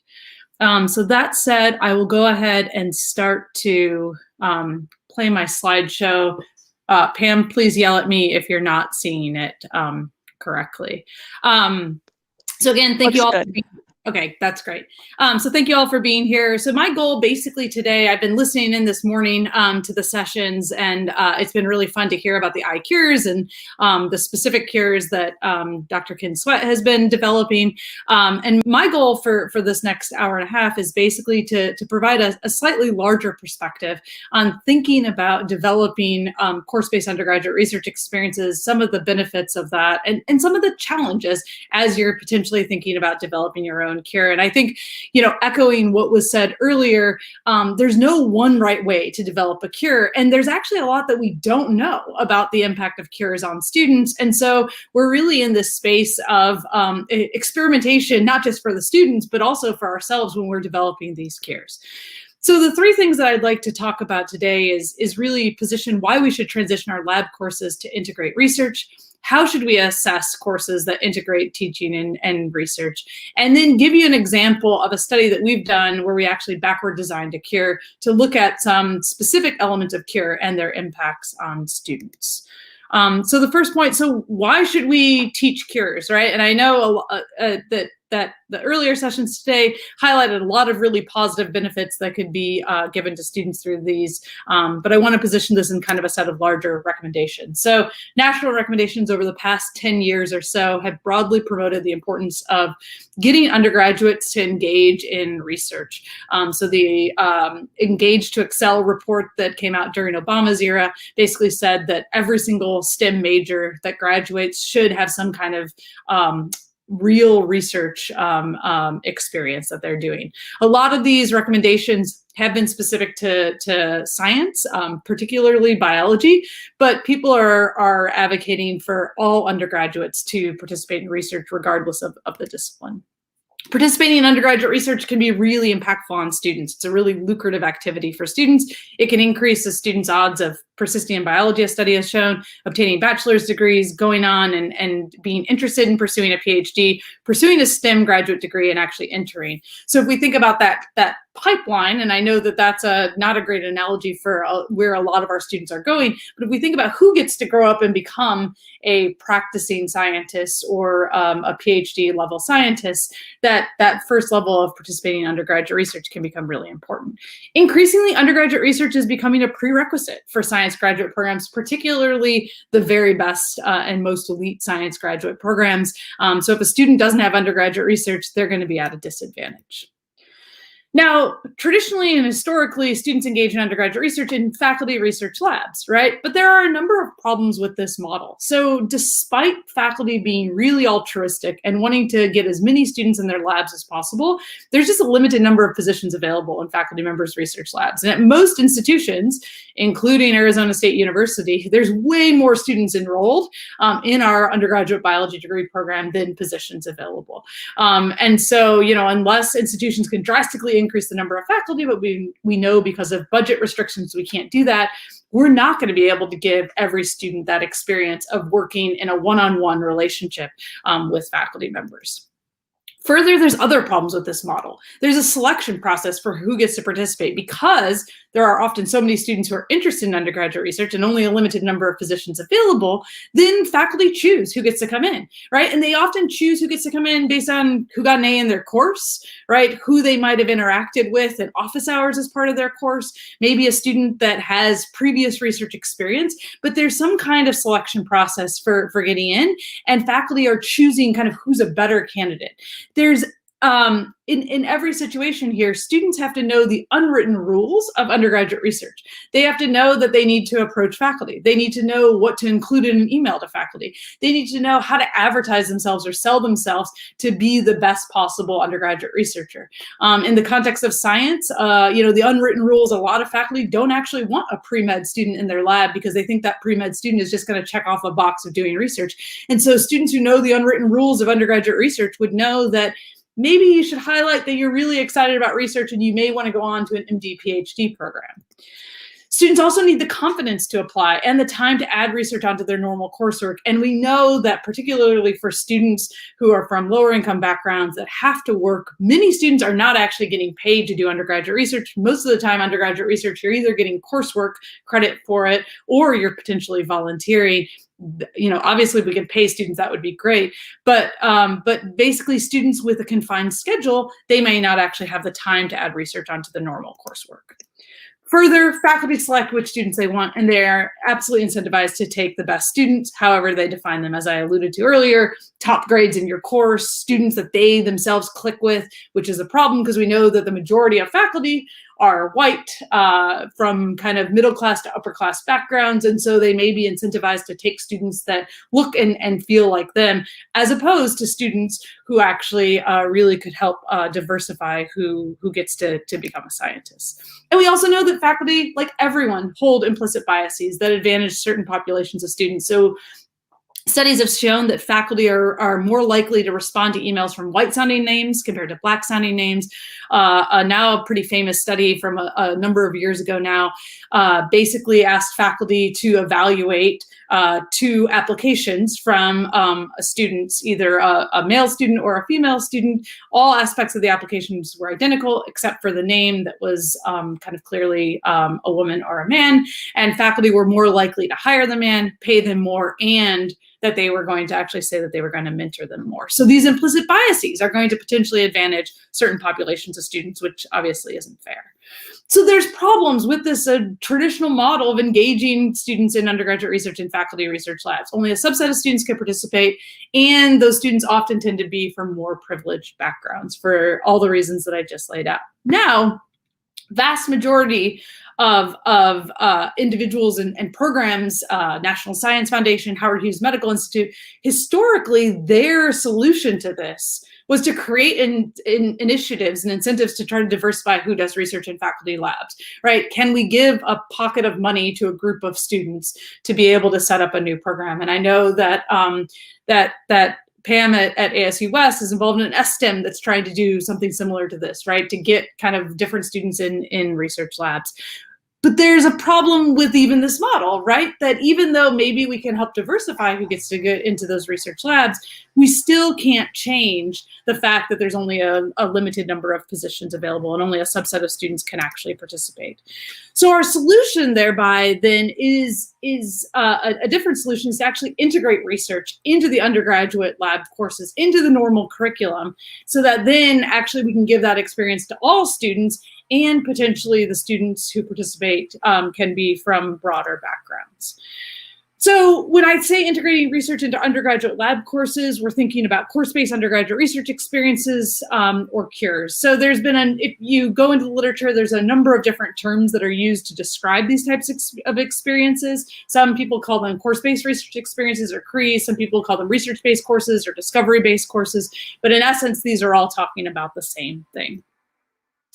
And so a number of years ago, Gita Bangara and I basically put forth this argument that cures can make scientific research more inclusive, that if you develop a bunch of high enrollment cures or mini low enrollment cures, it can increase the number of research opportunities available, increasing access. And that if you require students to enroll in a cure as part of their normal curriculum, students don't need to know the unwritten rules of research, faculty don't need to select students, and so that removes the barriers to participation. So really excitingly, cures can offer this opportunity to increase the number of students who participate in research and be potentially a way for every single undergraduate to have a research experience, which is a really cool idea.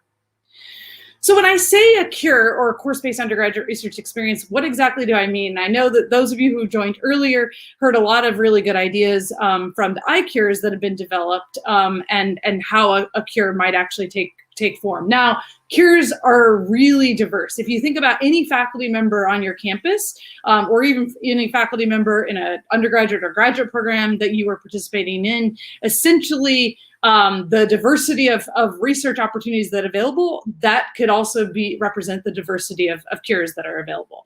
Now, a group of experts on cures and undergraduate research experiences a few years ago came together and thought hard about what makes a cure an actual cure. What are the critical elements of a course-based undergraduate research experience? And they came up with these 5 things. That in a cure, students engage in scientific practices, that they do what scientists do. And this includes everything from thinking about designing experiments, to analyzing data, to communicating their results, to actually conducting the experiments themselves. They said, well, science is collaborative, right? So science can be done independently, but more often than not, science is done collaboratively. And we've seen this kind of giant shift in the way science is done really over the last couple of decades. And so a part of a cure is actually getting students to collaborate and work with each other. Iteration, this idea that you can't just do an experiment once. So Dr. Sweat talked about this earlier. You can't just do one experiment and that's it. You have to, typically you think of it, you have to at a minimum do kind of 3 iterations of something to be able to make a claim. But even more than that, if you think about science, science itself is iterative, right? The reason we have students read prior literature is because we are building on what has been done earlier. So there's an iteration that's implicit in this, in that you're building on what has been done in the past. And then students should know that what they do, someone else will build upon that. And yet you can't just do something once and be done and have a result. And then they talked about that the components of a cure that make it kind of real research are discovery, that what the students are working on are novel, are new, no one knows the answer to it. It's not that the students don't know the answer, but the instructor does. The instructor doesn't know the answer. The broader scientific community doesn't even know the answer. And that there's some kind of broader impact or relevance, that someone cares about those discoveries, that could potentially impact someone's behavior, that someone could take those discoveries and build onto it, right? That it has relevance beyond just the course itself. And so these 5 elements are really useful to begin to think about how cures actually differentiate from other types of lab courses.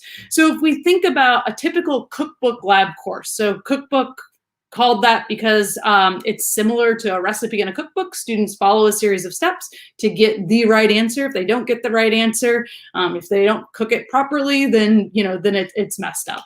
Most of these traditional cookbook lab courses, they focus almost exclusively on scientific practices and often pretty low-level scientific practices. So often it's, can you follow a series of steps? Can you, pipette something? Can you do this particular assay? And if you've done that and you get the right answer, then you write it up and you're good. If you don't get the right answer, then you still write up why you didn't get it the right answer, and you're still usually pretty good, right? The majority of these courses don't have very much collaboration. If any, the collaboration tends to be inauthentic. There's not enough beakers to go around, so you have students pair up and they share a beaker. There's usually no iteration in these courses. Students often come in and every week they do something different. Often this is because it's paralleling what's happening in the lecture class, if this lab is associated with a lecture class, but there's really no building on the past. There's no discovery. They're really trying to get a confirmation experiment. They're trying to confirm what is already known, and no one cares, right? The students don't usually care about this. The instructor usually struggles to care about this. And so there's really no broader impact or relevance.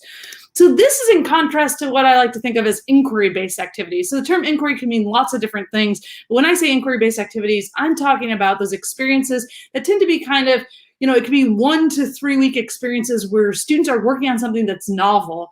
And that, so by definition, inquiry has to have that discovery element, that what the students are working on is new, it's novel, they don't know the answer, the instructor may not know the answer, and that these can be really powerful experiences for them to begin to think about experimentation, begin to come up with their own hypotheses. Kind of your classic inquiry experiment is, let's test the bottom of our shoes to see what bacteria is on there, or which doorknob might have the most bacteria. And you swab a bunch of doorknobs, you plate it out, and you see, what exists or not. And the students can make predictions on that and see what's new. But the reality is they're not going to build on that. No one's going to publish that, right? It can be a really useful experience for the students, but it's not something where someone's going to take that information and do something with it, right? Inquiry experiences, they're often involving students in more higher level scientific practices, often more on the level of designing experiments and analyzing data. There's often a little bit of collaboration, a little bit of iteration, but the real difference there between cures is that there's no broader impact or relevance. And so when we think about what makes cures really distinct from other types of lab courses, it's this combination between discovery and broader impact and relevance. And in fact, people, including myself, have argued that these are not two separate things. These are actually one thing. That actually what we're thinking on a cure is that the students are working on novel findings that have a potential for an impact. You can't really have one without the other to be a cure. And so we're starting to advocate that absolutely what's necessary in a cure, while all of these are often common aspects of a cure, what's absolutely necessary is that what the students are working on are novel discoveries, novel findings that have broader relevance. And when we use the term real research or authentic research, when we think about the type of scholarship that faculty members are doing, this is really what is absolutely necessary. The other things can add to the experience, and I'll talk more about how we don't really know necessarily the impact of some of these other things, but this is what it's absolutely got to be in the kind of magic sauce of the cure to make it a cure. Now, how do we actually know that cures are going to have an impact beyond the course? Well, the most conservative way of thinking through this is, can it result in a publication? And one of the folks earlier talked about how students in their course actually put together their results in a student publication, and that's awesome. Some people have actually used the student data collected in the course and not even just resulted in a student publication, but actually a peer-reviewed scientific publication, sometimes with students as co-authors, sometimes with students as acknowledged. It depends on their intellectual contribution. But for sure, if what the students are working on in the course ends up in a peer-reviewed scientific journal that someone can read and then build upon, it absolutely is having impact beyond the course. But we know that there's a whole lot of steps that have to happen to go from an initial discovery to actually that publication, right? And so I don't mean to assume that every cure has to lead to a publication. There are some things that you can potentially do, and I'm happy to chat about this further in the Q&A, to maybe increase the probability that you'll have publication quality data, thinking about checks and balances with students' accuracy of their data. But you can absolutely develop a cure that doesn't necessarily lead to a publication, right? Students can work on something and it completely fails. It still can be a cure, even if it doesn't actually result in a publication. And there's often more intermediate time points that you might want to think about in terms of getting the students' data in a way that someone can build upon it, or someone can use it and think about it, that's not actually as formal or as hard as getting a publication. So some cures have been set up where students might add something to a database that other scientists can actually look at, build upon, etc. Depending on your cure, maybe what's most appropriate is not a peer-reviewed scientific paper, but actually something more like a community report, right? Like you're interested in water quality in a local stream or a local place that people swim. And so you have students go in, you collect samples, you have them assess something about the water quality. And actually maybe what you want is some kind of report that you put up at the lake that gives people some indication as far as whether they should swim there or not, right? And you can envision this, especially for students, this can be something, maybe they're doing something in their dorms and then they can actually have a flyer that gets put out, right? And so again, it's novel, it has the potential for an impact, it has potential for someone someone's behavior to change and someone to actually take up that information and make it more real, right? And more potentially impactful, right? So is it a cure? What matters is that someone outside of the course could care or would care about the results. And I really want to be clear here. It's the potential for someone to build on the findings. It doesn't, right? We all have done experiments in our research that fail. That doesn't mean we're not doing real research, right? We're aiming towards something that could be impactful, right? But there's often a lot of steps along the way. And at least when I've taught cures in basic science and in science education, and I've worked with lots of faculty who have developed cures in both science education and basic science, I tell people, assume the first time you teach a cure that it will not work. A million things are going to go wrong, and you learn from that. But that doesn't mean that students' experience in the cure isn't a cure to begin with, right? If the intention is there, then it still is a cure, and then you'll learn, right? And you'll tweak things and you'll make it better.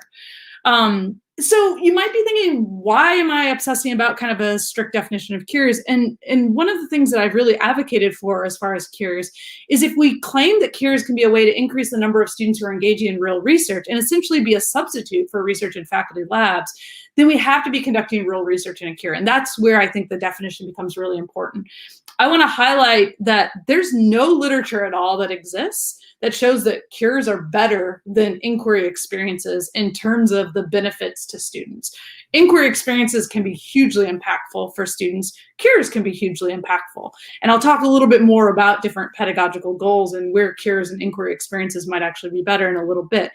But if we are taking the equity claim that cures can actually substitute for research, then that's where I argue that cures actually have to include research, and that becomes important.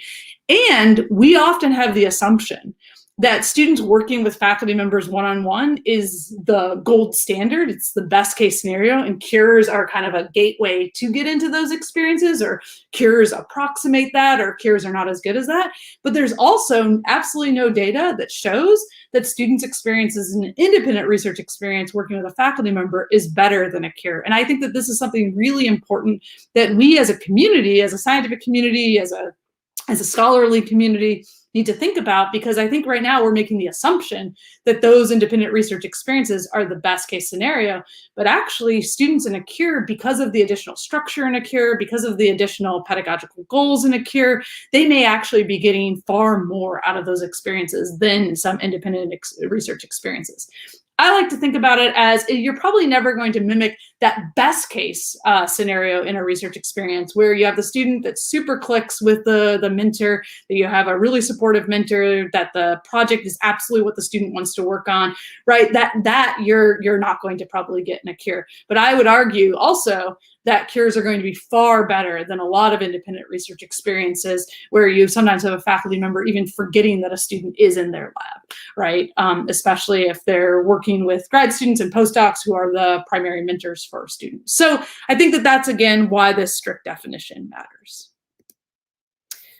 Okay, so I'm going to transition into part 2 now, to thinking about how should we actually assess courses that integrate research and teaching. And again, I want to welcome you.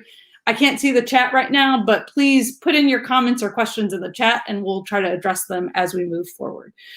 So if we're developing cures, if I've tried to convince you that cures are a good thing to develop, and since you've chosen to come to this workshop, you've probably already drank the Kool-Aid a little bit in terms of thinking that cures are good. So how do we actually think about assessing these types of courses? Now, if we look at how we're currently assessing these courses, what we currently do is we get an idea to teach a cure. We plan out the student's research experience, right? What are they going to do? Let's sit down, let's write the syllabus, let's sit down and think about, okay, week 1, they're going to do this. Week 2, they're going to do this. Week 3, they're going to do this, right? And in some ways, what was presented earlier is a little bit of this, right? Having a guideline for exactly what students are going to work on in a template, that can be really great to think about. Here's these broad range of activities that we want students to do. And then when cure assessment folks have come in, they've been like, okay, we want to actually look at the impact of cures on students. How do we actually show that cures have had an impact on students? Well, let's go ahead and actually assess possible student outcomes. And the way they've mostly done this, and myself included, is we've given students surveys of a bunch of different possible outcomes. Some of these outcomes are known outcomes that derive from undergraduate research experiences and faculty labs. Some of these outcomes are kind of known outcomes from inquiry experiences, but we basically give students a bunch of surveys, and then we see what pops out as far as what's being significant, right? We identify CURE outcomes from basically giving them this combination of a bunch of different possible outcomes.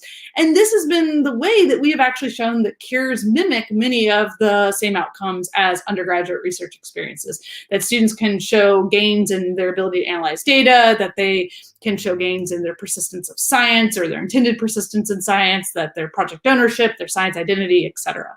Now, while this, I think, is a really good way to start going about thinking about CUREs, and it was really important in kind of the initial set of research when we were trying to advocate that CUREs are this good thing that people should start to develop, it's established an important foundation for the possible outcomes of CUREs. But what's problematic about this is we've essentially thrown everything, including the kitchen sink, at students in a CURE, and then we see these outcomes come out, but we have no idea what is actually in the CURE leading to a specific outcome, because we're having students do so many things. We're having them collaborate. We're having them potentially go out in the field. We're having them do a bunch of different types of experiments. We're having them do maybe post-labs. We're having them do pre-labs, right? We're just doing so many different things, and we're not necessarily linking what the students are doing to the outcomes. So I've started advocating with folks that we need to actually turn this on its head, that instead of starting with planning out student research experiences, we've got to start with what we want students to accomplish at the very beginning.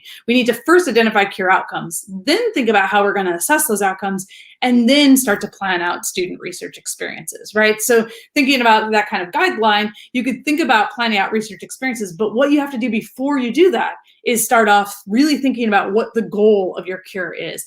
And I think that that's actually really important in some of the comments that I saw earlier is, you know, if your CURE, you're putting it into an existing course where students have to learn how to do gram scans, staining of a particular bacterium or something, then you know that that's an outcome that you need, right? But what are additional outcomes that you would want students to achieve in the CURE? And then you would make sure that the CURE that you're designing actually meets all of your intended outcomes. And this can be dependent on you as the instructor. Maybe you have autonomy over the course completely. Maybe it's you have to actually talk with larger groups of people in your department about what is the role of an introductory chemistry course or an introductory biology course, etc.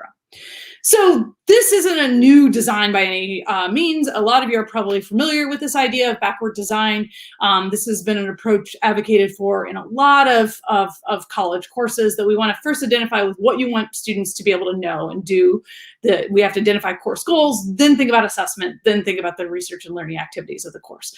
But when we advocated for it, it was actually the first time that people had actually talked about how you would actually do this in the context of a CURE. And CUREs are a little bit different than typical courses because of that research component. So I want to draw your attention to this particular paper that I wrote with colleagues Caitlin Cooper and Paula Sonerall. So we advocated for the first time that we've really got to use a backward design approach in planning CUREs. And the reason we've got to do this is that we have two potentially competing demands on students. We have pedagogical goals, teaching goals, what we want the students to actually accomplish, and then we also have research goals, because this is a research course, right? Because this is an experience where we want students to engage in authentic research. So when we're thinking about identifying goals, we've got to actually break down in the CURE, what are your pedagogical goals? What do you want students to know and be able to do?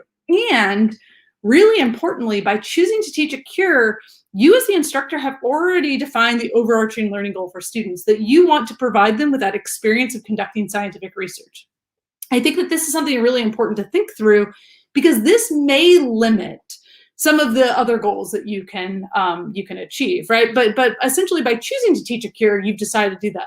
And so I want to encourage you to really think through your goals for the course, especially if you're in the phase of thinking about teaching a CURE, because maybe what you actually want to teach is not a CURE. Maybe you want to teach an inquiry course, and that's totally okay. That's totally great. We have no data that suggests that CUREs are better than inquiry experiences. But if you want to use CUREs as a way to replicate research experiences to broaden students, right? Then by choosing to teach a CURE, you're choosing to provide them with that experience of conducting scientific research first and foremost. And then in addition to all the pedagogical goals you want students to accomplish, because you're saying that this is a real research experience, you've got to think about what are your scientific discovery milestones, right? Or if you're not in a scientific discipline, what are your kind of academic discovery milestones, right? Or what are your scholarly milestones that are true of your particular discipline that you would want students to be able to achieve? Maybe in a single semester, maybe over multiple semesters, right? We know that research often can take a long time, so you don't have to necessarily think about this on the span of just an individual course, but you as the instructor need to be thinking about how does this research project look for the next, 1 to 3 years. So again, breaking this down a little bit further, pedagogical goals, you're engaging students in research as your first and foremost goal, but then the other goals that you might want to layer on. Maybe you want to teach them some kind of technical skills, right? Maybe depending on your student population, it is super important for them to know how to do X, whatever X technical skill is. So you want to make sure to embed that into your course. Maybe you want to teach them conceptual knowledge, right? Around whatever your topic is, right? So if you're teaching a biology cure, maybe you want to teach them what PCR is, and you want to make sure that they actually understand the concepts behind that if you're asking them to do that as a technique. Maybe you need to teach them what research is. So work that I've done, interviews with first year undergraduate students at ASU, at Arizona State University, we found that a bunch of students don't even know what research is, right? They have complete misconceptions. They think that research is going to the library and just like looking up a paper. They don't realize that research has to involve that kind of novel discovery element of it. Some people have misconceptions that, you have to be wearing a lab coat to do research. Again, there's so much of research that happens when we're just on our computers, right? Analyzing data. So getting a better sense for what exactly research is, that might be a goal for your course. Process skills, maybe you want them to learn how to analyze data, communicate results, et cetera. And then maybe you're interested in psychosocial gains, right? And maybe you're interested in really like lighting that spark in students, getting them really interested in science, increasing their sense of belonging, increasing their self-efficacy, all of these types of things. And then in addition, you would want to sit down and be like, okay, what are my research goals? What is the scientific research question that I'm interested in? Knowing what has been done on that topic and knowing what is the edge of knowledge, what is that kind of boundary between what we know and what we don't know, and making sure that what the students are working on is actually truly novel, right? And this might be, you might be an expert in that particular area, so you could do that. I was trained as a neuroscientist. So for many years in my life, I knew exactly what was that boundary of knowledge for neuroscience. It's been a number of years now since I've done that kind of work. So if I wanted to develop a cure in neuroscience, I wouldn't feel comfortable on my own knowledge. So I would want to team up with someone who is thinking about these questions on a daily basis, right? We've seen a lot of positive examples, especially for community college faculty who may not have active research labs, of partnering with faculty at more research-intensive institutions who can serve as that expert with the research, but then obviously it's a true partnership because the community college faculty member comes in really knowing the students and what their needs are and making sure to create a course where the scientific research question is novel, but it's meeting the demands for those students. And then you might think, are you really interested in trying to get a publication? What are some things that you could do to try to get a publication, right? Are you interested in producing data that can inform local decision-making? Or are you interested in collecting pilot data for something, right? Sometimes people use cures as a way to try out really risky projects, right? That you would maybe feel uncomfortable giving to a graduate student or a postdoc because you really want them to be able to have a tangible product subsequently. But maybe this opportunity for the cures is to try out something that is high risk, high reward. And if it fails, the students still learn a ton going through that process, but they may not actually need that publication. Although some studies have actually shown that students being co-authors on a publication can be really rewarding for them. Now, I want to highlight that in the ideal world, we have our pedagogical goals and we have our research goals, and students achieve both as part of the cure, right? You're accomplishing your research goals and you're accomplishing your pedagogical goals. But I do want to highlight that you might have tensions that start to emerge between these, right? So if your goal as the instructor is to produce data that leads to publication, and so we've interviewed faculty who teach cures, and a major reason why a lot of faculty choose to teach cures is they see that often it's really hard to balance teaching and research if your position requires you to do both. And cures represent a really really valuable opportunity where you can basically do research in the context of your teaching, and you could potentially essentially double dip, right? And get actually research publications out of what is normally considered part of your teaching load.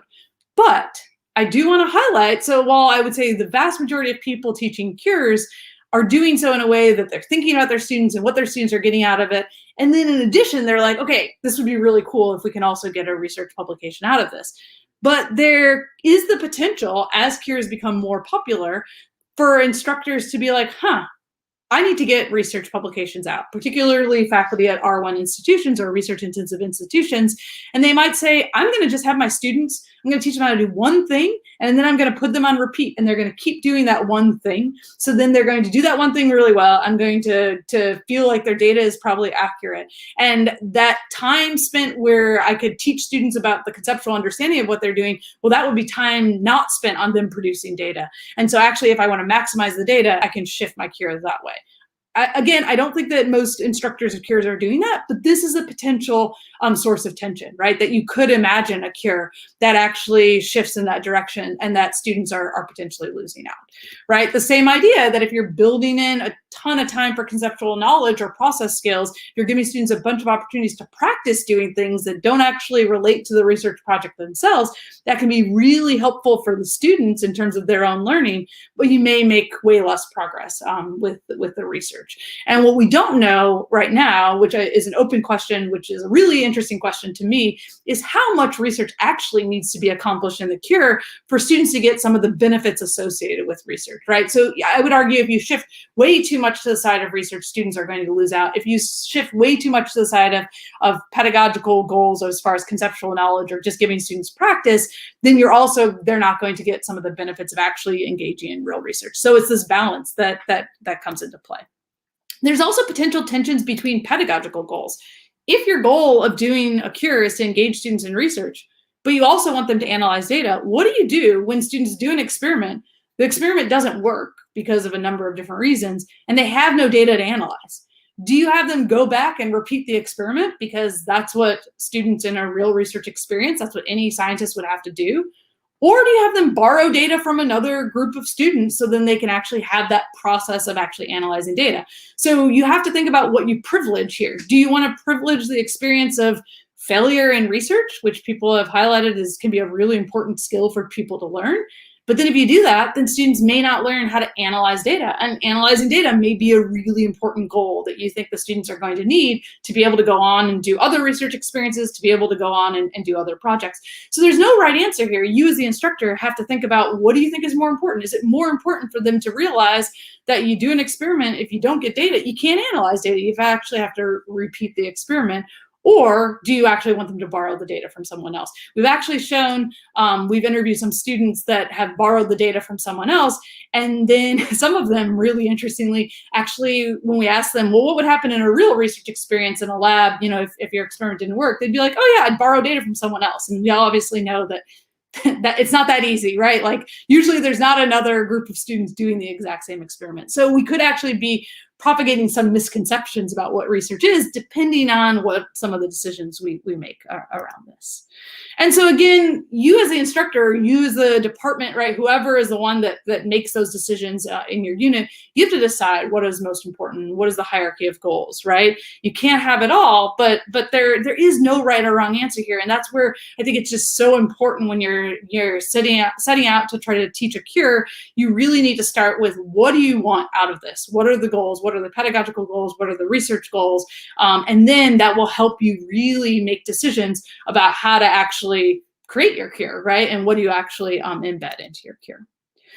So moving on, thinking through this backward design approach. So once you've identified your course goals and you've grappled with those challenges of what are your pedagogical goals, what are your research goals, then you want to think about, how do you actually assess those goals, right? How do you actually measure whether students are achieving those goals? Erin Shortledge and I have written a paper that gives kind of a practical guide for instructors to think about assessment. And in this paper, we organize a list of off-the-shelf assessments that you personally could use to assess your cure that focus on student gain. So existing instruments that measure student experimental design, existing instruments that measure students' interest in something, et cetera. I do really want to highlight that we don't want to get into the habit of just designing your cure and just grabbing an assessment and seeing what pops out in terms of a positive impact. If these assessments don't align with your goals, then don't use them. And it's also really important to realize that even with something like experimental design or data analysis, you can teach a student how to design an experiment in a very specific context. And if one of these assessments actually asks them to design an experiment in a different context, that might actually be a much more complicated process. And so you may, by using that assessment, show that students actually didn't have gains on experimental design. But if you gave them some kind of assignment or some kind of quiz or question that asked them to design experiments specific to your own context and your cure, you may actually be able to see some of those gains, right? So if they don't align with your goals, don't use them, and be thoughtful about how accurate some of these assessments are. I also want to highlight that, surveys can be really great for measuring student attitudes about things. That the surveys are often really bad for measuring students' perceptions of how well they can pipette or how well they can do a particular task, right? And so thinking about the most direct way of measuring some of these things, that is going to be important to think about. Again, we're trying to move away from fishing for cure outcomes to more purposefully designing cures to meet specific outcomes and setting out to measure those outcomes, right? So be thoughtful in terms of the assessment that you're using. I also want to highlight here that this can be a little bit confusing. We can think about assessment in kind of two ways. We can think about assessment in terms of, for you as the instructor, what is the assessment of students, making sure they meet those goals. You can also think about assessment as far as, if you want to create a cure and actually look at the impact of that cure on students and then potentially publish a paper that talks about the curriculum, then that is a different type of assessment, and some of the expectations for validity would be different. I'm happy to answer other questions about that in the Q&A. And then kind of the third piece of this backward design is then once you've assigned the learning goals, once you've thought through the assessments, then you can actually start to design the research and learning activities of the course, right? What aspects of the cure lead to achieving certain goals? Now, the challenge here is that we don't know a lot of this information. We don't know what leads to certain outcomes. We can envision that if your goal is to get students to analyze data, then you probably need to give them opportunities in the course to analyze data to be able to meet that goal, right? But some of these other goals in terms of, increasing student interest in science or increasing student sense of belonging in the kind of science community, we don't actually know at all right now what aspects of a cure lead to these certain goals. And I would argue that we need more backward design studies to look at this to be able to actually identify what features of a cure lead to which outcomes. So that said, I want to transition to the kind of the last part of my talk and thinking about how we can actually backward design cures in hopes that you might think about this as a way when you're developing cures, or if you have an idea for a cure, is there a way that you can start to add to the literature on these critical elements of cures and what they actually lead to for students? So then when people 5 years, 10 years from now continue to develop cures, they'll have much more insights into what they actually need to put into their cure. So if we go back to those 5 proposed dimensions of cures that I outlined at the beginning of the talk: scientific practices, collaboration, iteration, discovery, and broader impact and relevance, obviously these are huge categories, right? So, they can be broken down into so many other components, right? When we're thinking about collaboration, are we thinking about group work, right? Are we thinking about the class as a whole working on a project? Or are we thinking about partner pairs working on a particular project? And some cures are set up where the class as a whole works on a project. Some cures are set up where there's groups of students that are all working on their own project, right? And so collaboration may look really different in that. And so you can think about that for each of these dimensions. You can really start to break this down and conceptualize what are kind of critical elements here and what might actually lead to some of the goals in these dimensions being important. And so again, we've started refining this and thinking about discovery, broader relevance is actually one thing as opposed to 2 separate things. And I want you to think about what are studies you could do to predict which of the features of a cure lead to which outcomes. And this is exactly where I was sitting a couple of years ago. And I was like, well, how do we actually look at the impact of some of these factors, that these features of a cure that we're saying are so important? How do we actually show that they're actually important? Is there a way that we can set up a study that just looks at one aspect of them? Is there a way to kind of do a reductionist study where we keep everything else the same and we just look at one aspect? And then kind of coincidence always comes into play when you're doing research. I was really lucky that a faculty member of a colleague of mine at Arizona State University, Joe Blattman, was teaching an immunology course. And we had some discussions about cures in general. He knew that I was excited about cures. He was just teaching this upper level immunology course.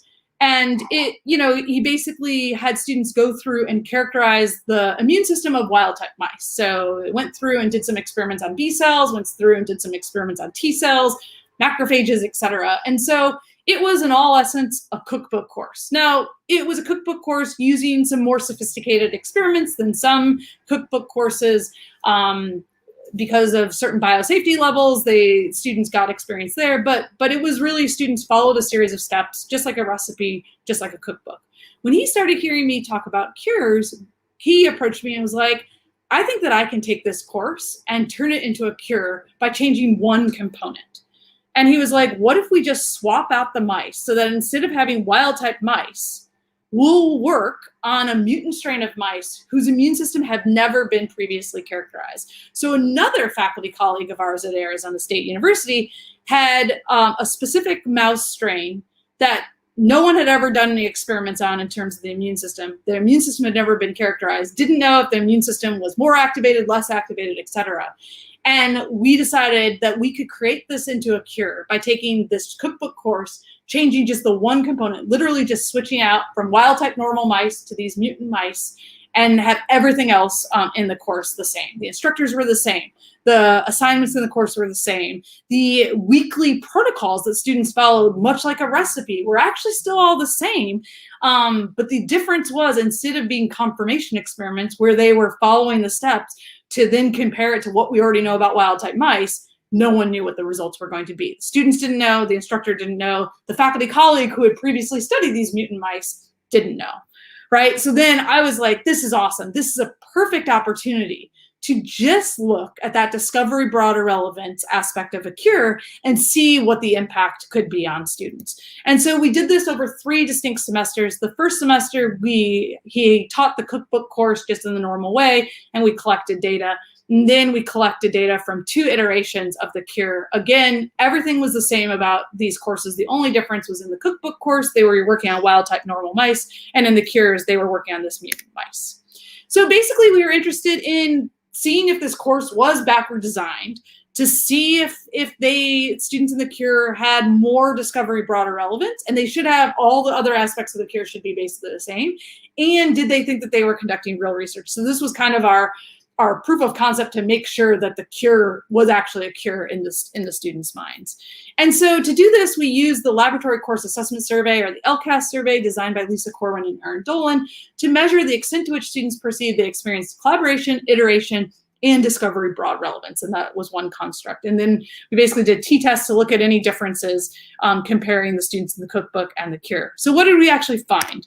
So we found no difference in collaboration, which was awesome because students were working in groups in the cookbook. They were working in groups in the cure. Again, we hadn't planned any difference in collaboration. So it was really great that they didn't perceive a difference in collaboration. There was also no difference in iteration, which was also really important because, again, every week they did the exact same protocols in both courses. We didn't purposely change anything about iteration. So that was exciting that we didn't see any difference there between the 2 courses. And then in the construct that we were interested in, this discovery broad relevance, excitingly, we did see differences. We saw that students in the cure did think that they were experiencing more discovery and broad relevance than students in the cookbook course. So again, this isn't necessarily an outcome, but this was just a check to make sure that students were actually feeling like they were doing discovery and broad relevance in the cure. We also, to further kind of establish this, we just asked them we asked them a question with a 1 to 10 Likert scale and then an open-ended kind of rationale to basically ask, do you think that you conducted scientific research in this course, and to explain the reasoning. And again, this was to just further unpack whether they perceived that they were actually working on something that was new discoveries that were broadly impacted. And we found here, just looking at the Likert scale responses, that the students in the cure were significantly more likely to say that they are conducting real research in the lab course than students in the cookbook course. So again, that's all really positive. And really importantly, when we looked at their open-ended responses, we found that about 56% of students in the CURE talked about their research being either novel or broadly relevant. So this quote says, the research in the CURE was directly relevant to the research being done by the instructor and his lab faculty. The experiments have never been done before. They were done with the intention of discovering something new that can be applied to a broader understanding of immunology. No students in the cookbook course thought that what they were working on was novel and broadly relevant. So that was really good as a proof of concept.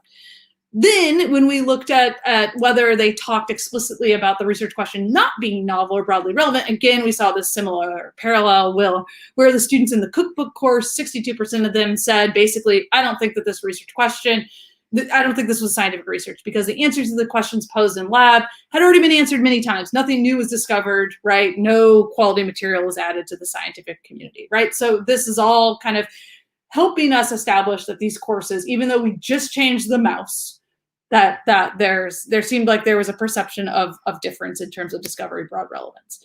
Now, both cookbook students and CURE students recognized that they were able to engage in scientific practices, and this makes sense because both of them were engaging in the exact same scientific practices, right? The exact same immunological assays they were both doing. And interestingly, more of the cookbook students talked about engaging in scientific practices than the CURE students, but this was open-ended responses. They could write whatever they wanted to in that. And so more of the CURE students were writing about novel discoveries. And then this was actually really interesting, and this is something we'd like to follow up on in the future, is CURE students were actually more likely than cookbook students to highlight a lack of autonomy. Neither student had autonomy, right? They were both given lab protocols that they had to follow word by word. And so in terms of a CURE, this CURE had a lot less autonomy than some other CUREs. But way more CURE students highlighted that they felt like they didn't have that autonomy, and they felt like in real research, so they knew they were doing real research, but they also knew that their real research that they were doing was constrained, right? So the student says, it was also different from scientific research because we did not have to decide which experiments to perform, and we did not have to redo failed experiments. So they kind of highlighted that CUREs were mimicking real research, but there were elements of it because it was a course, because they came in for a set number of hours a week, that was fundamentally different. Okay, so students perceived that what they were doing was discovery broad relevance. They thought that they were doing real research in the CURE, so this was all good. Now we wanted to say, okay, so we backward designed this course. It seemed like that students perceived it as such. What impact did it have on students, right? These courses with only changing the type of mice, did students have different outcomes? And the outcome that we decided to look at was project ownership. So the extent to which students feel like they own their project in some ways. So we used the project ownership survey, which was developed by David Hanover and Aaron Dolan, and it's composed of two subscales: a cognitive ownership subscale, where they're asked to rate their level of agreement with they had intellectual ownership over their work, and then an emotional ownership subscale, where they basically ask about how happy or delighted or excited they are about their experience in their lab course. So what did we actually find? So we found that students in the CURE had significantly higher cognitive ownership than students in the cookbook course, which was exciting, that you just change this one thing and we can have higher ownership. We also found higher emotional ownership than students in the cookbook course for students in the CUREs. Now, something that's important, the data that I just showed is looking at averages across the board. We also looked at the distributions of students' data for these things, and there was a spectrum of student viewpoints on this, right? Some students felt like they had more ownership, some students felt like they had less ownership, and even going back to the different features of the CURE, there was a variation in terms of the extent to which students thought that they were engaged in more collaboration, less collaboration, more iteration, less iteration, more discovery relevance, less discovery and relevance. So we wanted to look at, independent of what course the students were involved in, if we just look at all of these students kind of in one giant pool and look at the differences for individual students, could we actually see which features of the course were related to students' cognitive and emotional ownership? So a national study done before this by Lisa Corwin showed that all three course design features, collaboration, discovery, and iteration, are significantly and positively related to students' cognitive ownership, but only collaboration and iteration were significantly and positively related to students' emotional ownership. So this national study basically surveyed from, I can't remember exactly how many CUREs, but a number of different CUREs, and then pooled all the data and looked. So the major difference here is that instead of trying to just change one aspect of the cure, they looked at with this national design at a bunch of cookbook courses and a bunch of cures, and overall what were some of the differences, whereas we just tweaked that one thing and held everything else constant. So we decided we wanted to actually see in our specific cure where we just tweaked the one thing, does Lisa Corwin's results hold up for our cure, or do we get different results? And so we did linear regressions to identify which features of these courses were related to students' cognitive and emotional ownership. And what we found was that collaboration, iteration, and discovery broad relevance were all significantly and positively related to cognitive ownership. And this actually mimics what Lisa Corwin found. So we replicated this with our particular study. So then we looked at emotional ownership, and we wanted to see, again, whether these three features affected it. And in our case, only collaboration and discovery broad relevance affected emotional ownership, which is actually different than what Lisa Corwin's study had found. She found that collaboration and iteration were positively related to students' emotional ownership. So this highlights that, that we need to do more work on this, right? That one study isn't sufficient. Again, that's the only study that's really looked at this, right? Our study is just one study, so we're not saying that this is the end all and be all, but we're saying that more studies need to be done on this to specifically look at this construct of emotional ownership. So in conclusion with this, this reduction study with this kind of really cool design that really happened by coincidence and me chatting with other folks on my campus allowed us to explore the specific impact of changing only discovery broader relevance to understand if this is an essential feature for some of the positive impacts. And it seems like it's important for both cognitive and emotional ownership. And then we've replicated what Lisa Corwin's study found in one component related to cognitive ownership, and we found a little bit different related to emotional ownership. But I think this is a really good example of what you could do in terms of a proof of concept to think about how you could backward design cures and assess them, right? Highlighting that, yes, you need that discovery broader relevance piece if project ownership is an outcome that you're interested in, if project ownership is a goal that you're interested in your students achieving. So I'd like all of you to just leave this talk with this thought, right? Can you think of studies that you could do on your own campuses with your own cures to start to predict which of these features of a cure lead to which outcomes, right? Can you start to unpack different scientific practices, right? I've touched on autonomy can change drastically in a cure. Some cures are set up where students have a ton of autonomy. I would say most cures are set up where students don't have as much autonomy, especially if they're interested in trying to get a publication, because often a novice student doesn't know enough to be able to come up with their own research questions. So you instead give them a prescribed research question, but we have no idea right now whether that sense of autonomy matters or not. I just got done with another study recently where we've looked at, does it matter whether students analyze their own data or analyze someone else's data? And we actually found more positive results when students analyze their own data. So these are all these kind of minute questions that we can begin to kind of tease apart, and they have such profound implications for how we think about actually designing cures. Because right now we're basically in the dark about how we're thinking about designing cures, right? Which is okay, but as we develop more and more cures, if we can start to tease these things out, this would be really beneficial for the cure community. So with that, I'm done talking at you. I just put the titles of some of these papers that I mentioned up here if you're interested in checking them out further. And with that, I will take any questions. Okay, this has been really good. I have been monitoring the chat during the discussion and trying to drop links of the papers that you're talking about into the chat, and I hope that I've been able to grab them. There's lots of questions, actually. I'm going to try to grab a couple of the questions about your and Dr. Blattman's study to begin with. So there was sort of a question about that, and I hope I know you'll be able to answer this. Is it possible that the results of Joe's study may have also been impacted by the professor's attitude to the cookbook course versus the cure course? Yeah, that is a really important question. So the instructor made it clear to students when they were in the cure that they were doing real research, and he used language. He was highlighting that what they were working on would be potentially publishable. But so that would be different. His attitude about basically saying, in the first version of the course, he was basically saying, you're going to be doing all these really cool immunology techniques, right? And then when it became a cure, it was, you're going to be doing all these really cool immunology techniques, and you're doing real research, and it's potentially publishable. So that is definitely different. Now, in terms of his just general attitude about the course, we didn't videotape the course, so we don't have that. It's really hard to actually be able to assess that type of thing. Based on conversations, we did interview students, and we did interview the instructor of the course, Joe Blattman, and we didn't see anything that came out in terms of just difference in enthusiasm. Joe was like super pumped about his course before it was a cure, and then once he realized he could make it a cure, it was almost like he took his excitement about his original course and just had tweaked that element. But we tried to have him not do anything else different in the course to try to keep it as controlled as possible.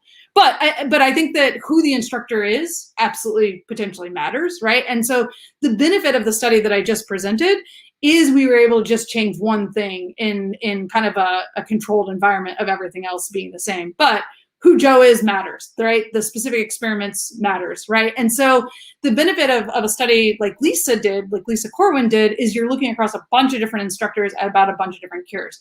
Now, a critique of that literature is you also could potentially have the problem of maybe instructors that are better instructors, more engaged instructors, more enthusiastic instructors, maybe those are the instructors that are teaching cures and not cookbook labs. So there could be differences in instructor effects there. So these are all open questions that we need to pursue further.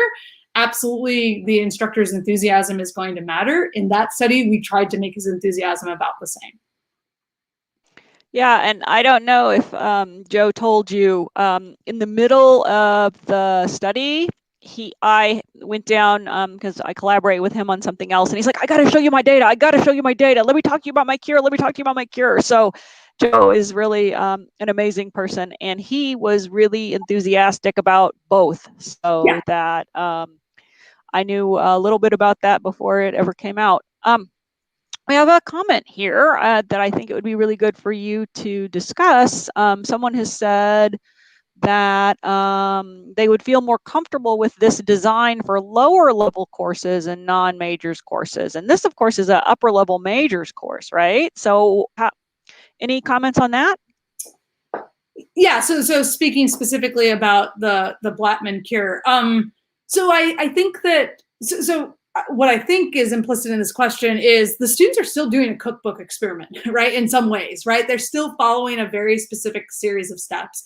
But I think you can push back on that and say a lot of molecular biology PhD programs, right, are students following a series of steps, right? Following protocols that other people have designed. So I don't think that in and of itself, well, clearly it doesn't make it not research. It is for sure research.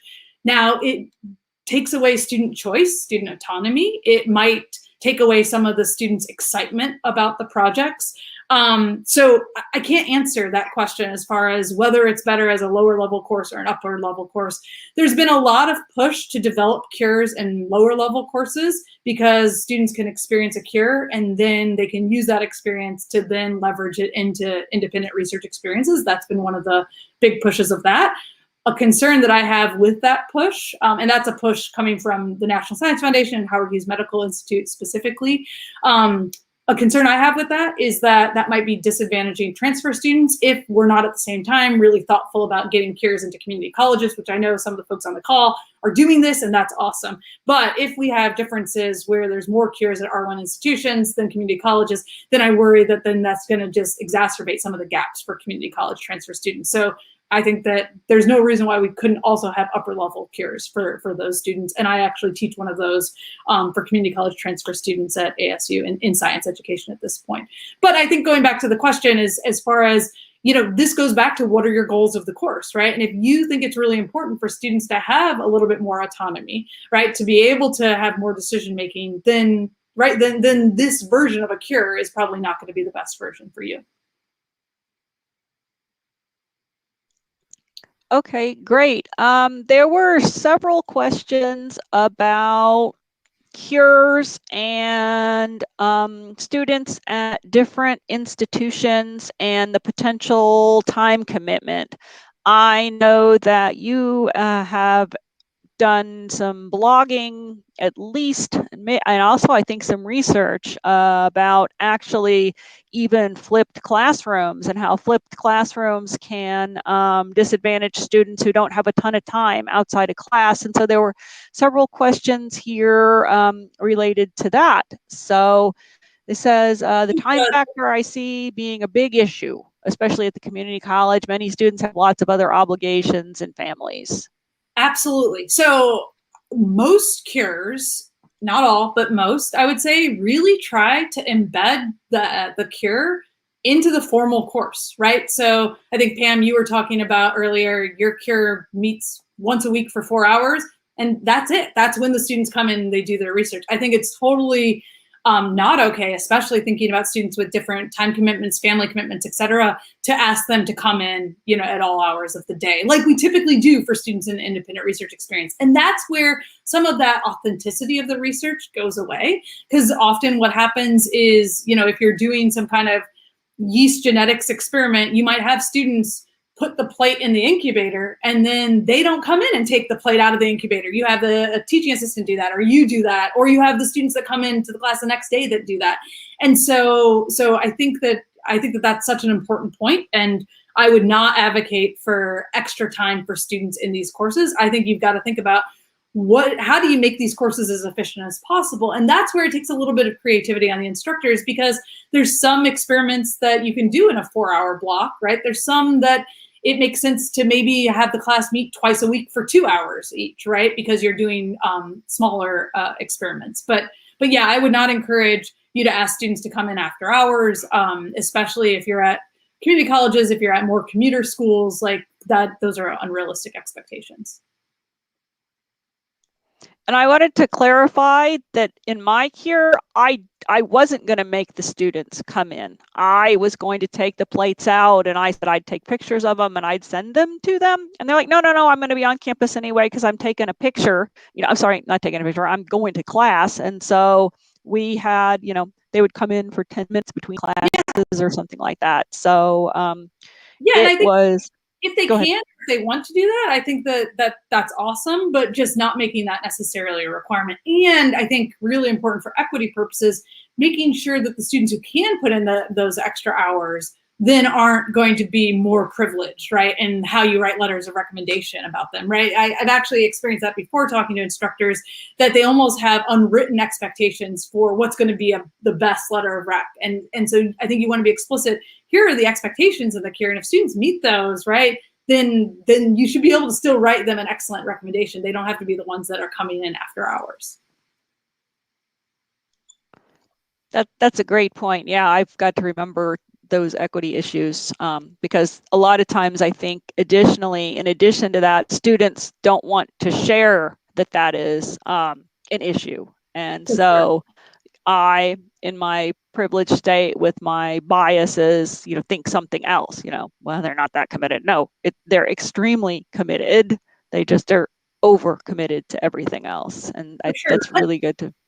Another thing to build onto that is, depending on the cure, some cures are set up where, every student works in parallel, they do the exact same thing. Other cures are set up where students take on ownership of different pieces, especially as a class as a whole works on something. So when I teach science education cures, I often have, often we're developing surveys, and a critical part of survey development is we want to do think aloud interviews with students to make sure that they understand the questions in the survey. And so I ask who is interested and willing to basically do some of those think aloud interviews. And there's some students that are really uncomfortable thinking about, interviewing someone else. So we make it so that it's optional who wants to take on that component, with the idea that then if they don't do that, then they can do another component later on. So we try to make it so that the work is actually equitable, but it's not necessarily equitable every week. It's that in certain weeks, some people might have more or less. And then that could also be really good if they've got a bunch of other stuff happening in their life, then they could purposefully kind of arrange their schedules so they could take on more of that commitment in other weeks that are best for them. Thank you. There were several questions about the learning outcomes, and several people had indicated that one of their learning outcomes was scientific writing. And they had said, I tried my version of a cure within the ecology course, and I felt the end result of student papers were lacking. What advice do you have on assessment setting milestones throughout the semester? I guess for the scientific writing component. Yeah, that I think is a really important question and something that I think a lot of us struggle within a CURE.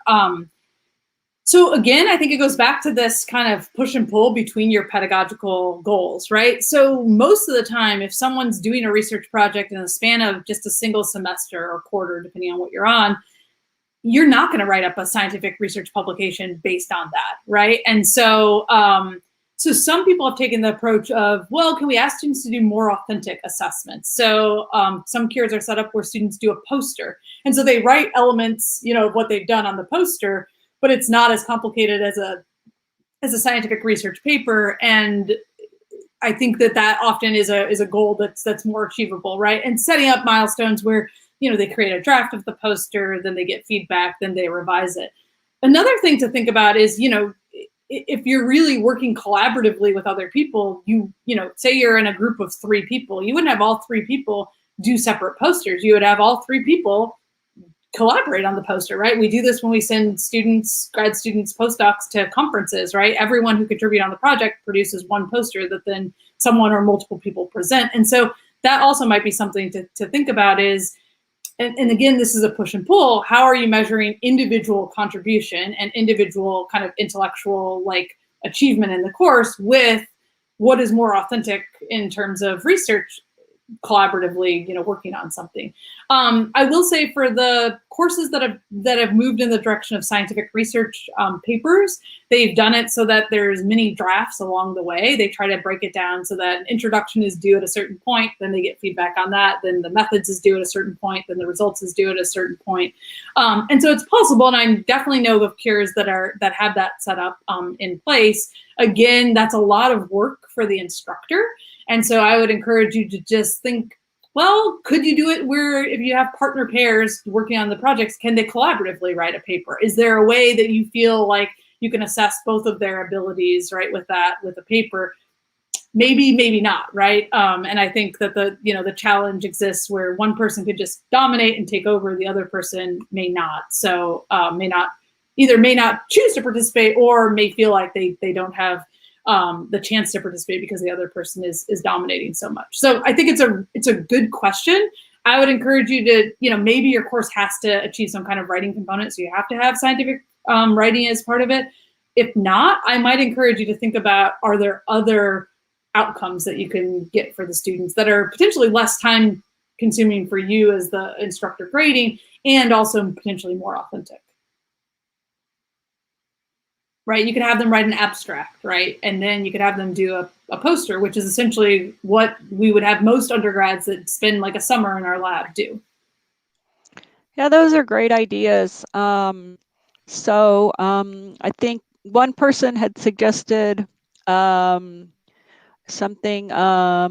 they call presenting the data analysis versus writing, like they call them presentation lab reports. So that's a really good idea. So we've got another question in the chat. So we had a lot of people thanking you for your presentation. So we really appreciate it. I really enjoy listening to you. I always learn something. So we've got another question in the chat. Equity is so important. I was one of the students who had no research experience due to full-time work. I learned everything about science as a PhD. I want to give those ops to my students as undergrads. Do you have any other tips for that? Yeah, I mean, I think that depending on the institution you're at, I think, you know, if you're at a research institution, you run a research lab, we often get to make the decision of who gets to come into our research labs, right? And I think that, as Pam mentioned, we all have our own biases, right? Like a student shows up and they've already done research and they can already talk about research and they've already read my papers, right? Like I'm so inclined to want to give them a research experience. Then the student that shows up and just doesn't know anything, right? But I think we really have to, and I'm totally guilty of this, right? And so I think we have to acknowledge that we have these biases and we have to really think, what do we want students to be able to have, right? And when I try to think through this, I want students to be curious. I don't need them to have read a bunch of my prior papers, but I want them to be curious about questions. I want them to be excited about some of the questions, right? Something that I do that I've tried to actually change myself from doing is, so my name often gets misspelled. And if a student misspells my name in like an initial email, I want to just ignore the email because like I'm annoyed that they misspelled my name. But like if you think about it, that's so hypocritical. Like, do we really think that a student is not going to be able to be a good researcher, an undergraduate researcher, if they just can't spell my name right? If that one mistake, right, should dictate whether or not they come. So I think we have to acknowledge our own biases and try to think about more equitable ways of getting folks into our research labs. Again, I think cures are a great way to introduce students to research.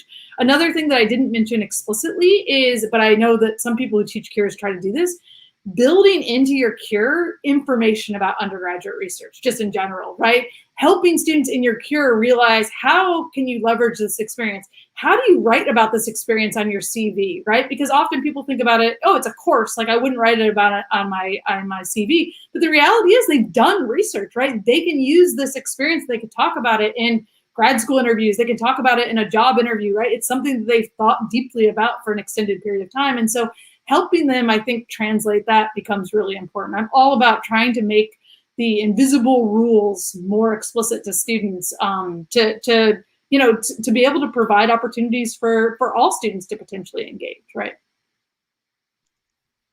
What about institutional change? We are poised at this moment right now, and there's a lot of discussion about DEI and all of that.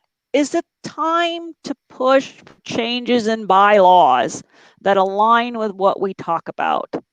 Absolutely. So I think if we can create institutional change, that's so much. So I immediately went with my previous answer to individually faculty decisions, because I feel like that's often easier, right? It's much harder to mandate institutional change. But yeah, absolutely. If we could change institutions and policies, that would change a lot. And I think sometimes we don't really think about how some institutional policies may actually introduce sources of bias and inequity, unless we really think through some of the downstream effects. So actually something that I've been vocal about at Arizona State University is we have an honors program, which is awesome for our honors students. Our honors students are fantastic students, but as part of our honors program, students have to do undergraduate research as part of that. That's a requirement for the program. And so faculty are very much incentivized to take on honor students. But again, going back to that idea, we only have a certain number of positions to do research in our labs for undergraduates.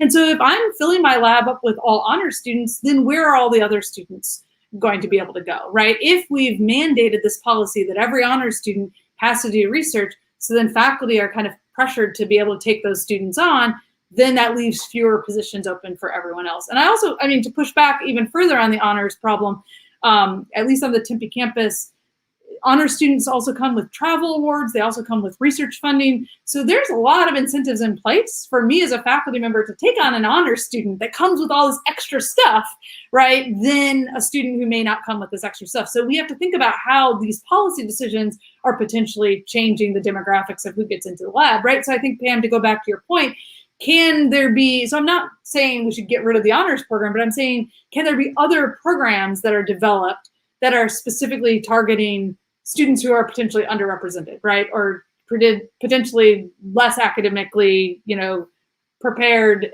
or that are coming in as community college transfers, right? Are we making sure that there's kind of equivalent space available so that one population of students is not taking over all?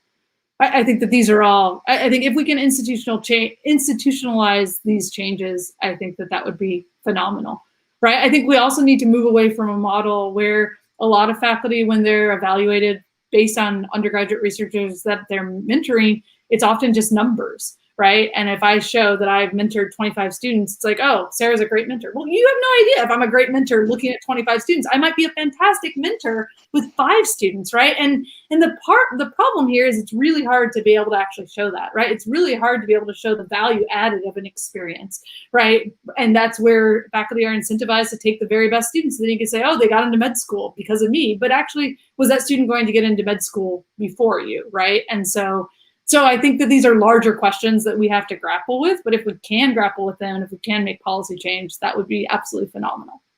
I mean, one thing that I've tried to do is whenever I develop the program like the STEM, that it in fact has at least a little bit of an incentive, whatever is in the RFP, that then, the student will come with it, for example, supply money, and we have these things called SUN awards, Sun awards and so forth. And so thinking about, either redesigning an existing program or designing a new program that then incentivize faculty to say, oh, I could take an honor student, or I could take one of these students.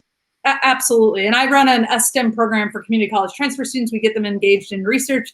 Many of these students had no idea what research was, right? But we're not using their initial interest in research to get them into the program. We get them in, and then many of them have actually gone on to grad school, but they didn't even know what research was at the very beginning. So that's such an awesome opportunity of a program to be able to completely change the trajectory of students' lives by just giving them more information. And I think, Pam, as you're saying, making sure that they're getting paid for those experiences and that they're not having to volunteer, right? Making sure that faculty are incentivized by something extra that comes along with it.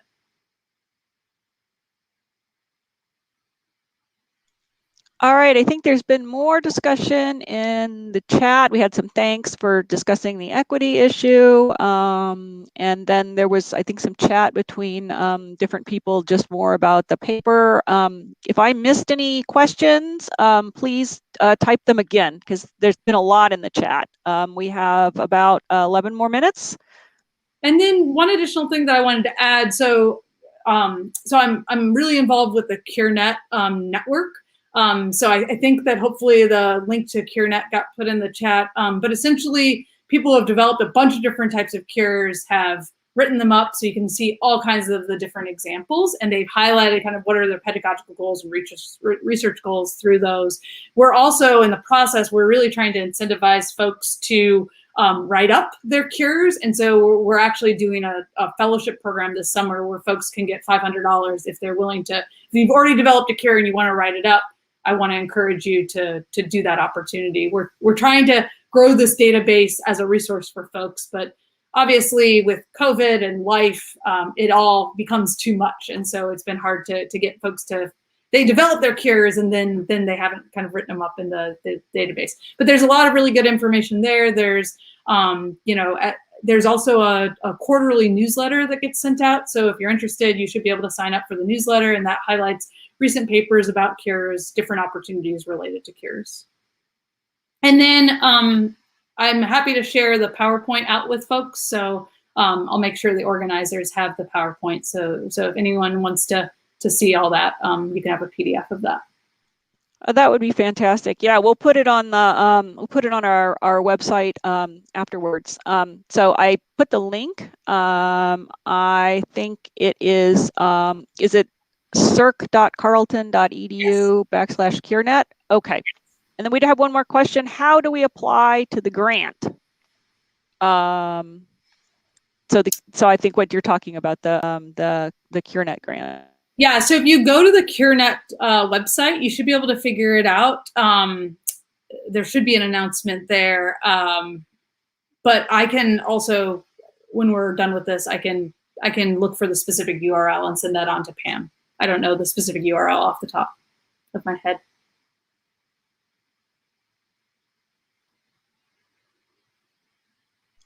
Okay, great. I was in the website, and there's a lot there. I'm not going to be able to find it. Yeah, well, exactly. Okay. All right. More questions? And then I saw, as I was skimming through the comments, someone mentioned ethics training into cures. So there's actually a whole group of folks run by Jeff Olimpo right now at University of Texas, El Paso, that are really interested in developing ethics and responsible conduct of research into cures. And I was part of a group that he led a couple of years ago that highlighted the need for this in cures and how we might think about doing this. So I noticed that comment. Yeah, sorry, I missed that. I saw that comment and then didn't follow up with that. Yeah, isn't there a paper out about that already? Yes, there is. Oh, here we go. He has an RCN UBE, a larger grant that's focused on folks trying to think about ethics embedded in cures. Okay, let me get back to that window, and I will drop that paper. I'll drop Jeff's paper right there into. So Great. That last link was the ethics paper. And if you're really interested, you should be able to email Dr. Olimpo, right, and just say, hey, I'm interested. Yeah, because I think the research coordination network grants, they're really intended to build connections among folks. So if you're interested, I'm sure that he would be excited about more folks being involved. Awesome. Okay. We have, I think, a big question here, maybe to end this with. How do you think that this could work in exclusively online teaching? Yeah, that's a great question. And a ton of folks have grappled with that over the past year. So basically, the short answer is people can develop cures to be taught online. Obviously, it depends on how you're collecting data. What has happened in a lot of basic science cures is they've shifted the cure to be more data analysis as opposed to collecting data. So they've either used publicly available data sets or they've used data sets that maybe labs had already created. And they've been able to do this mostly, I would say, in a synchronous way. So where all the students come and meet, online via Zoom at a certain time. But there is a bunch of discussion actually starting around asynchronous cures. So I'm really excited. I actually recently got funding along with Melissa Wilson and Caitlin Cooper at ASU. Melissa Wilson is a person who studies, she's a faculty member who studies genetics and thinks about kind of bioinformatics approaches. And so she is committed to actually developing a bioinformatics cure that will be exclusively online, that will be taught asynchronously for our fully online biology degree program. Because we have developed this fully online biology degree program, but the students are not getting research experiences that we know from prior data. That's a problem, right? If we think back to those recommendations that every student should engage in research. And so she's in the process of developing that. We're really excited to see what can be done. We've seen examples of how this can be done, but no one that we know of has done it in a fully online context for fully online students that are a different population of students than our typical in-person students. I also wanted to highlight, so Caitlin Cooper, who's an assistant professor at ASU, she has been teaching science education cures all online because of COVID. And she's also interested in trying to develop more of these for the fully online students. And it essentially has taken the students come in, they have a Zoom meeting, she sends them off on different projects, they go out into breakout groups, and she actually just got done with a course where they went from research question to actually they have a submitted publication with all students as co-authors that they submitted a week after the class ended, where the students actually contributed to the writing. It was kind of insane as far as what she has recently been able to do. And there's actually a write-up recently in ASU Now about it, and I can share that, Pam, with folks.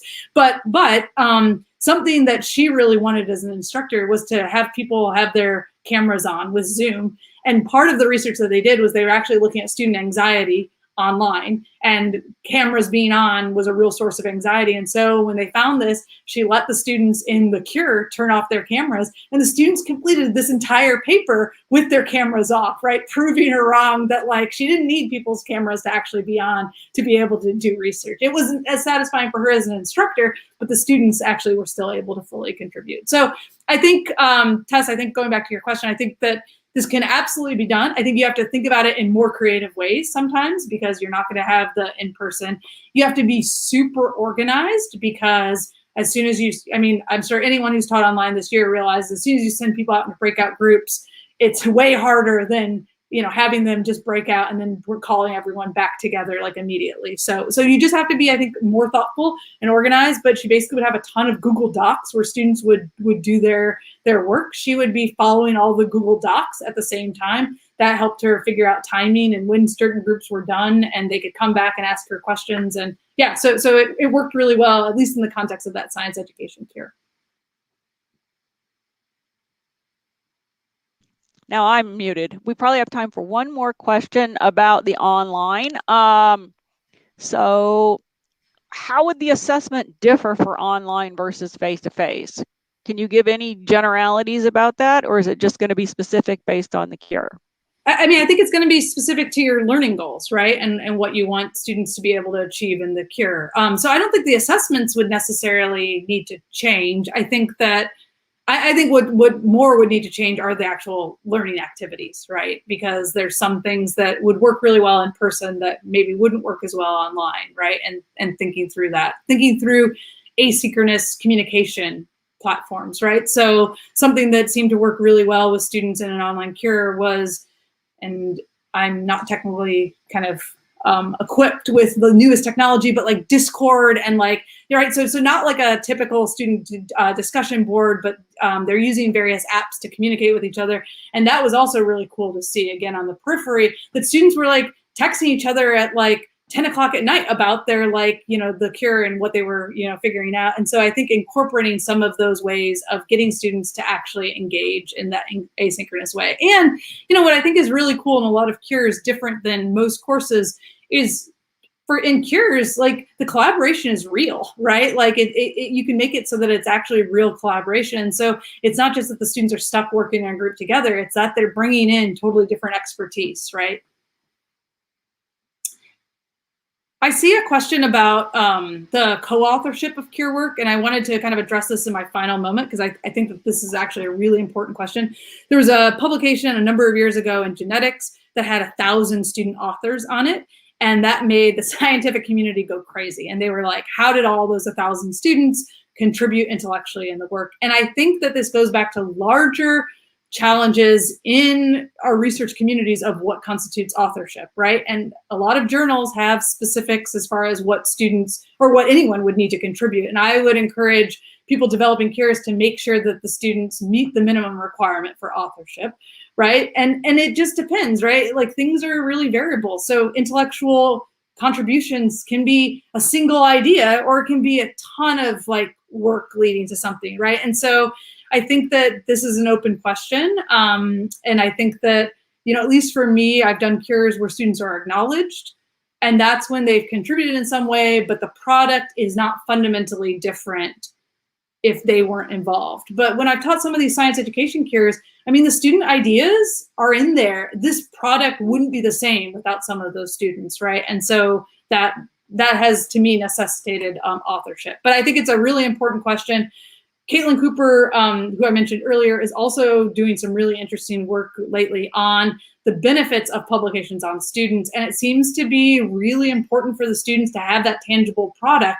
So I think we have the ethics of should someone be an author or not? And then we also have what is the potential benefit of a student being an author, right? And can that make them actually feel like they are a real scientist and actually really legitimize the work that they're doing at CURE, right? Because I've alluded to this. I think there is sometimes still this challenge where people think that work done as an independent researcher in faculty labs is better than a CURE. We have no evidence for this, right? But especially if they can end up as a co-author on a product out of a CURE, I think that grad schools, med schools, any professional, group are going to look at that and be like, wow, all right, like that's a tangible product that they did it.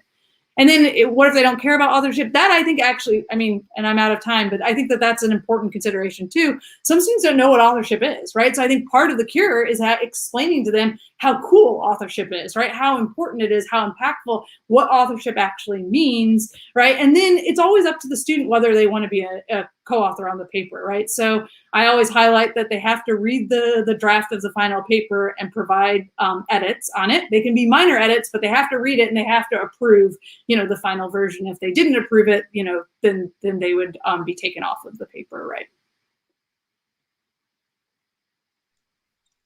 All right, thank you so much. We are out of time. This has been really great. I really, really thank you so much and bearing with us with this very different technology, right? I actually kind of like it better than Zoom. We got this background. I don't look like I'm in the Brady Bunch or something. Totally. Well, thank you so much for the invitation. Okay. All right, and thank you. I'm happy to answer questions offline and hopefully folks can engage with the PowerPoint if they want. So thank you all.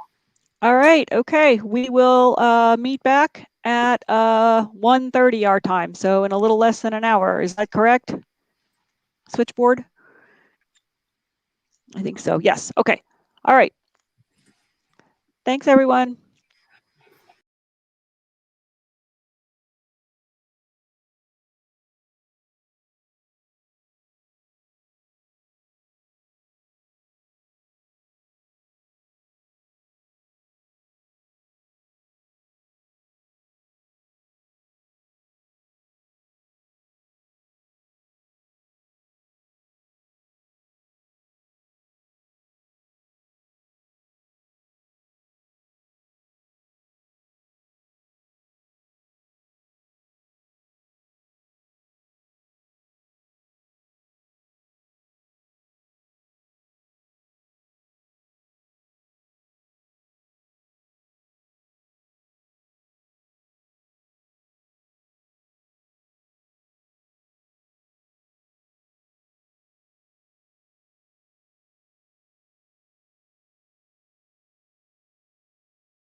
Hi, my name is Jennifer Hackney Price. I work in a fly lab, and today I will be showing you how to make the fly food that we use in my lab. There's a lot of pre-packaged stuff you can buy out there. I'm going to show you some maybe shortcuts that will allow you to do this even if you're making it on a budget. What we're going to start with is mixing the ingredients for fly food. Again, you can get these in pre-mixed packs, but I like to make them from scratch for a number of reasons. First, you can get a lot of this stuff in bulk, which makes it a lot cheaper for you to buy. Second is you can mix as much as you want for as big of a class or as big of a lab as you have. So it makes it a lot more convenient to make different size of different fly foods. So what we start with is the water. We want to pour about half of the water into the beaker at first. Get that mixing. You could also get it heating on at this point. And then we're going to start slowly adding the ingredients to this stirring water. What I'm going to start off with is the cornmeal. And with this, we need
Hi, my name is Jennifer Hackney Price. I work in a fly lab, and today I will be showing you how to make the fly food that we use in my lab. There's a lot of pre-packaged stuff you can buy out there. I'm going to show you some maybe shortcuts that will allow you to do this even if you're making it on a budget. What we're going to start with is mixing the ingredients for fly food. Again, you can get these in pre-mixed packs, but I like to make them from scratch for a number of reasons. First, you can get a lot of this stuff in bulk, which makes it a lot cheaper for you to buy. Second is you can mix as much as you want for as big of a class or as big of a lab as you have. So it makes it a lot more convenient to make different size of different fly food. So what we start with is the water. We want to pour about half of the water into the beaker at first. Get that mixing. You could also get it heating already at this point. And then we're going to start slowly adding the ingredients to this stirring water. So what I'm going to start off is the cornmeal. And with this, we need to add 67.06 grams for every liter of food that we're going to make. So I have these pre-measured, just so it saves a little bit of time. If you're working with this in a class, it's, again, a great way to save time. You could pre-mix all this food for your students. All they have to do then is add it to the water, cook it, and it's done. So this is the cornmeal. I have it pre-measured, so I'm going to start pouring that in. And you want to pour it at least a little slowly to avoid getting any clumps in there. And if you get some clumps, you just turn up the stir bar a bit to get rid of those. So I have 3 containers of cornmeal.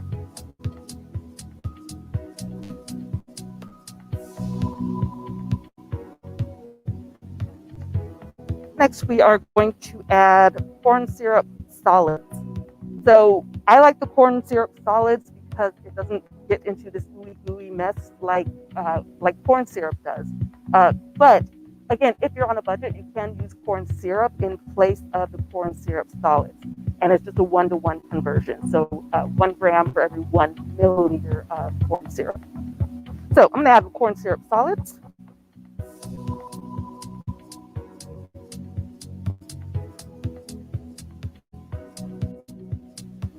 And I have a couple containers of this. Next, we're going to add the agar. This is what's going to help it set into that nice solid base to give the flies something to stand on. And with that, we are adding 5.29 grams of agar.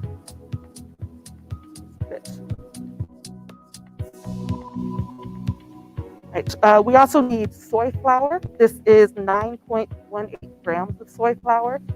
You can order this from any kind of chemical manufacturer. You can also just go to the grocery store and buy soy flour, and it works just fine. So I'm going to add this. And again, I'm trying not to dump it all in at once because I don't want a big clump of food. That'll just make it take a little bit longer to get everything done. All right, and the last ingredient for cooking is going to be the yeast. Again, you can order the yeast from any kind of chemical company, or you can just go to your local grocery store and get whatever yeast they have available. It does not matter in the fly recipe, it all works the same. The one thing I would say is be consistent with whichever brand that you decide to go with. All right, so with the yeast, I'm adding 15.88 grams, and I'm going to pour it in slowly. Already it's starting to down a bit. Speed up my stir bar, and you'll notice as it starts cooking, it'll start getting thicker and thicker, and you might notice that your stir bar is slowing down a bit. In this case, again, just crank up the speed and make sure everything gets nice and mixed up without the clumps. The last bit we need to do before we let it cook all the way is to add the rest of our water. Remember, we just started with half of the water initially. We made sure there's no clumps in the food. Now we're going to add the rest of the water. Again, I've pre-measured this. So we want a total volume of 920 mils of water. So you're going to start with 500 mils, and then you'll put the rest in at the end once you've added the other ingredients. By the time all the other ingredients are added, you end up with 1 liter of fly food. The last step in cooking the fly food is to cover it just to make sure any little parts that are either fall down into the food and contaminate it. So I'm going to get some aluminum foil. And again, nothing fancy about the foil. It's stuff you could get at your local grocery store.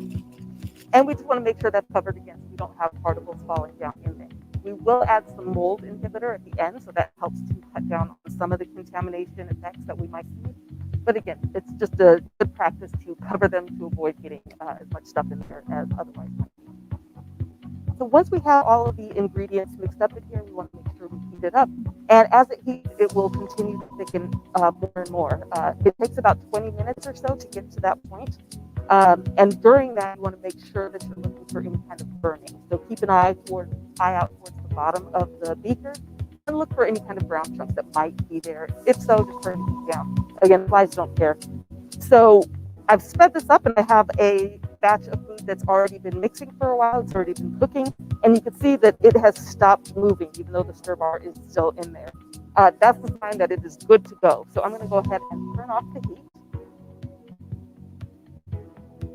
And I'm going to turn off the stir bar as well.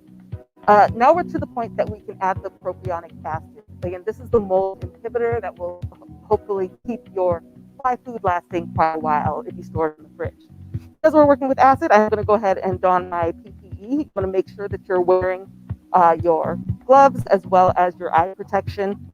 It is a very mild acid, but again, you want to make sure that you pay attention to safety. Again, I've pre-measured the acid that we're going to use. So propionic acid, we're going to add 4.42 mils. I'm going to give myself a little bit of space here because I don't like working with the fly food as it's on the hot plate. So I'm going to give myself a little bit more room to work. So I'm going to move this over gently. This is going to be hot, so you want to make sure you have your oven mitts. And we're just going to remove it and set it on the bench. There are some protocols that say you need to wait for the food to cool down. In my experience, that is not necessary. You can add the propionic acid as soon as you're done cooking it. Give it a few minutes to cool, and then it's ready to pour. So I have my propionic acid all measured out already. Again, we're going to add 4.42 milliliters. Unscrew that. Add it to the mix. And you can stir this up any number of ways. Right before you pour it, I like to take a pipette and just stir it around. If you have a stir stick or anything else, you can use that to stir it up as well. So I do have a serological pipette here, so we can use this to stir to make sure that acid is mixed up in there.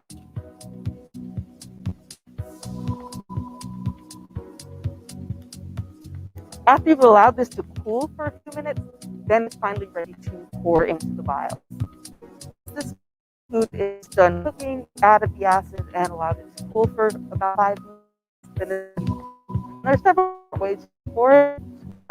If you want to be really precise with how much food you're getting into the vial, you use cereal pipette, you use acid in. If you don't have access to that, or you want to go maybe a little bit faster, you can simply use the pour spout on the beaker and pour it into the vials, estimating approximately how much you have in each one. Again, I've done the pouring process here for you, just so you can see what it looks like when it's been poured and set. So I'm going to uncover this. This is my tray of vials. Each tray like this holds approximately 100 vials. It's a little bit more than that if you use the narrow vials. But this is what your food should look like when it's done. And so you can see that it's set in the vial. It's not going anywhere. Once you've poured it, though, there's one step that you still need to do, and that's to let it dry out. If you let moisture accumulate in this food, then you will get a lot of growth. You'll see a lot of food slippage where that food won't stay in the vial. Instead, it will fall right out. So in this case, you want to make sure you cover your fly food. We like to use cheesecloth. It lets the food breathe, but it also prevents other things from getting into the food. Let it sit out at room temperature for approximately 24 hours, and then you're ready to seal it and store it in the refrigerator. The last bit that you want to do after your food has had a chance to dry for 24 hours is to seal it and store it in the refrigerator. So you'll take back the cheesecloth. And I love to use Glad Press and Seal because it's a quick way to seal all of the vials at once. Simply spread out a bit.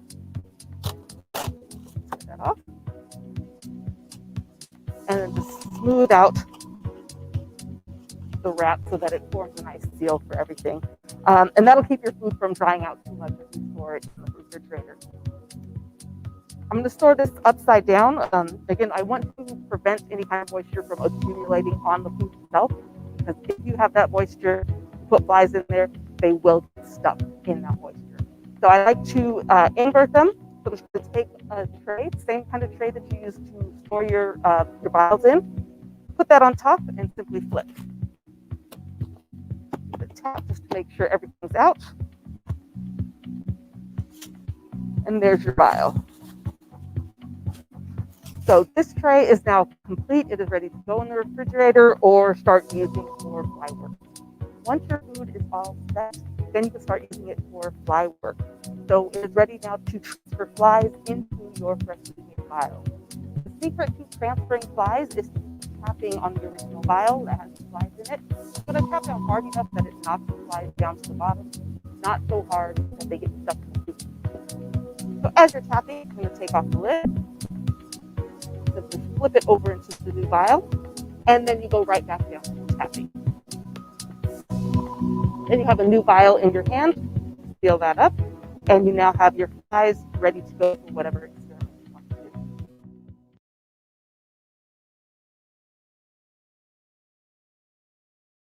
Hi, I am Jennifer Hackney Price, and today I'm going to show you how to make embryo collection plates. These are the same ones that I use in my lab whenever we need to collect embryos or collect staged larvae. So the end product is going to look something like this. It's a standard 35 by 10 millimeter plate. And when we get done, we'll allow the flies to lay some eggs on there. We can incubate it for however long we need to and get the stages that we would like. And I'll show you how to set all that up here in a moment. First thing we need to do, though, is cook the agar that's going to go into this plate. So I like to use this grape agar from Genesee Scientific. You can get it from a bunch of other places as well, but this is what I found to be very convenient. One of these little packs makes 500 milliliters of grape juice agar, and that will make approximately 100 plates worth of embryo collection plates. So I'm going to start by adding the water, and again, it's 500 mils for every packet of food that we're going to use. That started spinning. All right, so I just turned up the stir bar and turned up the heat a bit. I'm just going to open up the package. Again, this is super simple. This is one reason I like it. I'm just going to take that and pour that in. This, by the way, is one of the best smelling things that you're ever going to be able to do in a lab, because you can really smell that grape juice coming out of it. So we're going to adjust the stir bar just to make sure that it's spinning properly. Once it's spinning and heating up, then we're just going to cover this up. And we're going to let this cook. It's going to take about 15 minutes to get to the consistency that we want it to. One word of warning is that this stuff boils over very easily. So you want to keep a close eye on it, because as soon as this stuff starts getting hot, it will start to boil over. So just be aware and pay attention as you're cooking this. So we're going to heat this to boiling. Again, it'll take about 10 minutes. I like using the hot plate. If you have microwave available, you can also melt the agar in there to prepare the plates instead of using the hot plate. So the food's been cooking for about 15 minutes. It started to boil, so I immediately turned the heat off and took this off of the hot plate. Again, make sure you're using your hot oven mitts just to make sure you don't get burned as you're doing this. Now we're ready to pour the plates. You don't have to let it cool down. And if you let it cool down too much, it will solidify before you get a chance to pour all your plates. So you want to do the next steps fairly quickly as soon as it starts to boil. So here's what we're going to use the plates for, is to set them into these embryo collection cages. So the cages are designed to fit one of these agarose plates in the bottom. I tend to use the little embryo collection cages. It's just convenient for my experiments, but they do make them in a larger size if you need a lot of embryos or are working with a larger scale experiment. Today we're going to stick with the small plates. And again, I use these 35 by 10 millimeter plates. When you're getting plates for this, just remember, do not use any of the ones that have the lips on them because they will not fit in the cages properly. You can just pour the plates using the pour spout on the beaker, or you can use a serological pipette if you want to be a little bit more accurate. I think lots of teaching labs have this nice little green pipette that will allow you to do this. So to fill up one of these plates, it's going to be approximately 5 milliliters.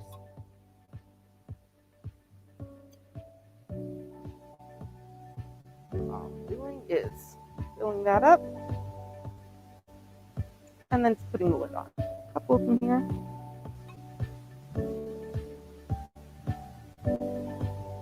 So you might get some air bubbles in here. That is not a big deal. Flies don't really care if there's an air bubble there or not. Once you have those poured, let them set. And you'll know that they're set when the solution inside there starts to look cloudy. It doesn't take very long. Usually it takes about 5 to 10 minutes for them to set, at which point you can put them in the refrigerator for longer term storage. I like to store them upside down in a sealed Tupperware container. This is so that you don't get a lot of moisture accumulating on the plates, and when you put your flies in there, they don't get stuck to the plate. Once we have our embryo collection plates, now we could actually use them to collect some embryos. So again, this is my embryo collection page. You get them online fairly easily. As you can see, there's a little hole in the bottom of this where you put your newly made embryo collection plate. And the rest is going to be a container where you're actually going to store your flies. So the first thing you want to do is take the lid off your plate and set it into this round ring. Now, some plates fit a little more tightly than others. I just happened to get one that fits fairly snugly in here, so I'm going to push it down with the container. But you can see it makes a nice little bottom for our embryo collection lid. So once our plate is ready to go, now you're ready to transfer your flies in there. And the number of flies you put in there really depends on what you're trying to accomplish. You track egg lay for a single female, or you have a whole population of flies in there. So it really depends on what you're trying to accomplish. Our standard is approximately 30 for the things that we want to do. So just like when you're transferring flies to a food vial, the secret is going to be tapping. You're going to keep tapping. And because I'm going into a container of a different size, I want to make sure I use a funnel because this will help us to minimize how many flies are able to escape. So I'm going to tap down, take the lid off, invert, and then continue with my tapping.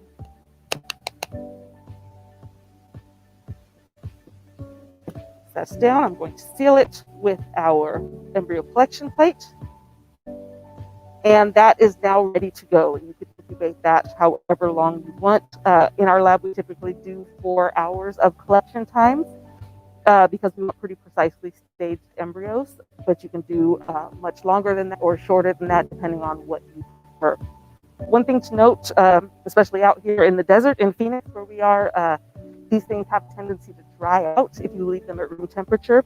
So one thing that you can do to avoid that is set them in a small Tupperware container with maybe a centimeter's worth of water on the bottom just to increase that local moisture content. But once this is done and you've allowed them to incubate as long as you want, then you're going to do the exact opposite to get your flies back in the container. Again, tap, tap, tap. Flip it over. And seal the plug. Now you have a plate that you're ready to examine under the microscope or do whatever it is that you want to do with it. So we have switched locations. We are now in one of our teaching labs so that we can look at what you might expect to see under one of our embryo collection plates. So on this embryo collection plate, there's a number of eggs. And I'm going to put one into focus here. There we go. So you can see an egg right here. There's the bulk of the egg over here. There's 2 little kind of appendages sticking out. These are called dorsal appendages. These are what the embryo uses for gas exchange. So flies are going to lay eggs on that are very kind of wet, rotting fruit. But the embryos still need oxygen. So these dorsal appendages serve as gas exchange, allowing the embryo to still get air, even if it is partially submerged. So this is what we're looking for. This is a wild type egg. There's lots of different mutations that could affect what these dorsal appendages look like. There's some that can also influence how many they are. When the larva first hatches, it will be the same size as that egg. So don't expect any huge larva.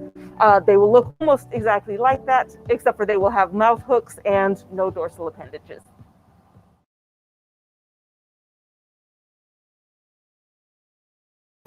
Hi, my name is Jennifer Hackey-Price, and today I'm going to show you how to anesthetize flies and distinguish between the two sexes. So this is something we routinely do in my lab, and I will show you the basics of how that is done. So in my lab, we typically use a CO2 gas in order to knock them out. However, in large teaching labs, you rarely have the setup to use CO2. So instead, we're going to use a chemical called fly nap. You get for maybe $10 or $11 online. So here's our vial of flies. We are going to anesthetize. I put them into a vial without food so that when they do get knocked out, they don't get stuck in the food. Here's the chemical that we're going to use. Again, we are looking at fly nap. I'm using this in the hood because this is kind of a nasty chemical to inhale. You will get a headache if you start smelling this stuff. So whenever you use it, it's best to use it in the hood. All I'm going to do for this is dip my little black wand here into this fly nap. I'm going to tap my flies down so they don't escape. And then I'm just going to insert this wand in between the plug of the vial and the wall of the vial. So our flies are now being dosed, and it usually doesn't take a ton of time for this stuff to kick in. But you want to just keep an eye out for when they stop moving. As soon as they stop moving, take the wand out, and I'll show you what that looks like. But it is very easy to overdose the flies with this stuff. You want to keep a close eye on them, and seriously just make sure that you get this wand out as soon as they stop moving.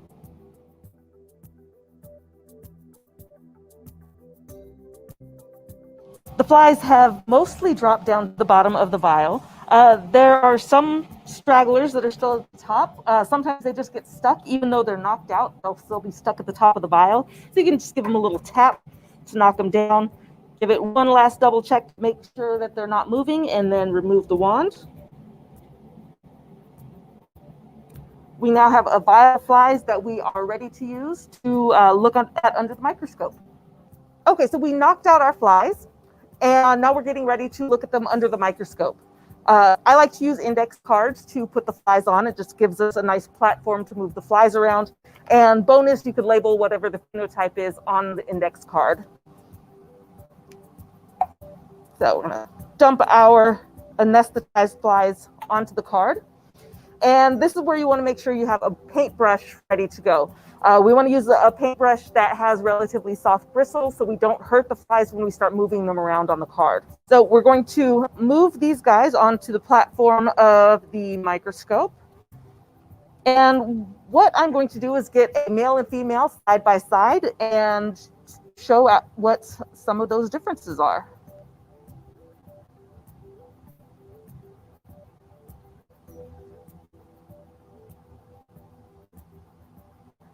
At this point, I've found a male and female and just lined them up side by side using the paintbrush.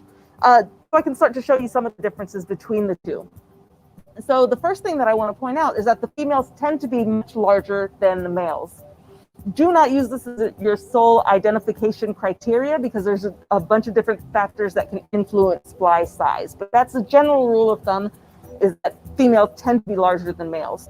The other thing to note is the pigment. The male down here has this nice dark blotch of pigment at the tip of the abdomen, whereas the female has a nice striped pattern extending across the abdomen. The other thing that you can see from here, although it's a little bit harder to see, and let me zoom in a bit, is on the male, you'll see this little black splotch, this little black piece of tissue right on the front legs where you would expect the fly's wrist to be. If you see that little black piece of tissue, you have a male, guaranteed. There are very few mutations that will influence the presence of those what are called sex combs. These are what the male typically uses for copulation. And again, it's not a very variable phenotype. The other characteristics that I was discussing, there's different mutations that could affect the size, the pigment intensity. The sex chromes are relatively unaffected. So if you flip our flies over, you could also examine the external genitalia, which again is going to be one of your more reliable markers. So the male is going to have this external genitalia, whereas the female is not. She's going to have a relatively smooth abdomen all the way down to the tip of the abdomen. So your two most reliable markers when sexing flies are going to be the presence of the sex combs and the appearance of the external genitalia. I encourage you to use multiple characteristics to ensure that you're properly separating males and females. One last thing I'd like to point out is how to spot a virgin female. Now, on my card here, all of my flies are old enough, we don't have any virgins available. But if you look at the abdomen here, there's dark spots anywhere on the abdomen. If this were a virgin female, you would see a nice dark kind of greenish gray splotch right in the center of the abdomen. This indicates that that is a virgin. It is the remnants of the last meal that she had as a larva, and you will only see it on the virgin females, not on any other adult fly. Now you are ready to go and sex your flies and start your experiments.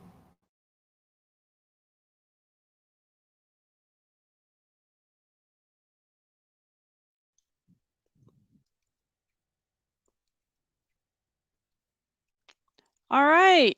Well, thank you very much for all that information about Drosophila and embryos. I think I want to ask a question about what types of things did you do with the Drosophila in the cures? What questions did the students ask? What were some of the results? Because I know that I believe that you did this both in a smaller cure and in a full semester cure. And you also did it with first year students and upper level students too. And there were some questions in here about upper versus lower level students. Should the students be choosing their own project? Should the professor be choosing the project? And those are some questions that we didn't get to with Dr. Brownell, but I think that this is a great time to kind of talk about them. So that was a lot I just asked you to do. That's right. I will try to tackle all of that.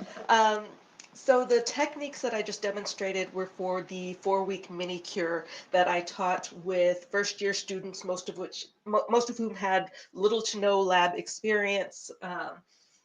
They were only in the lab for 4 weeks. The rest of the time was spent in the classroom learning some research techniques, some introduction to ASU resources and such.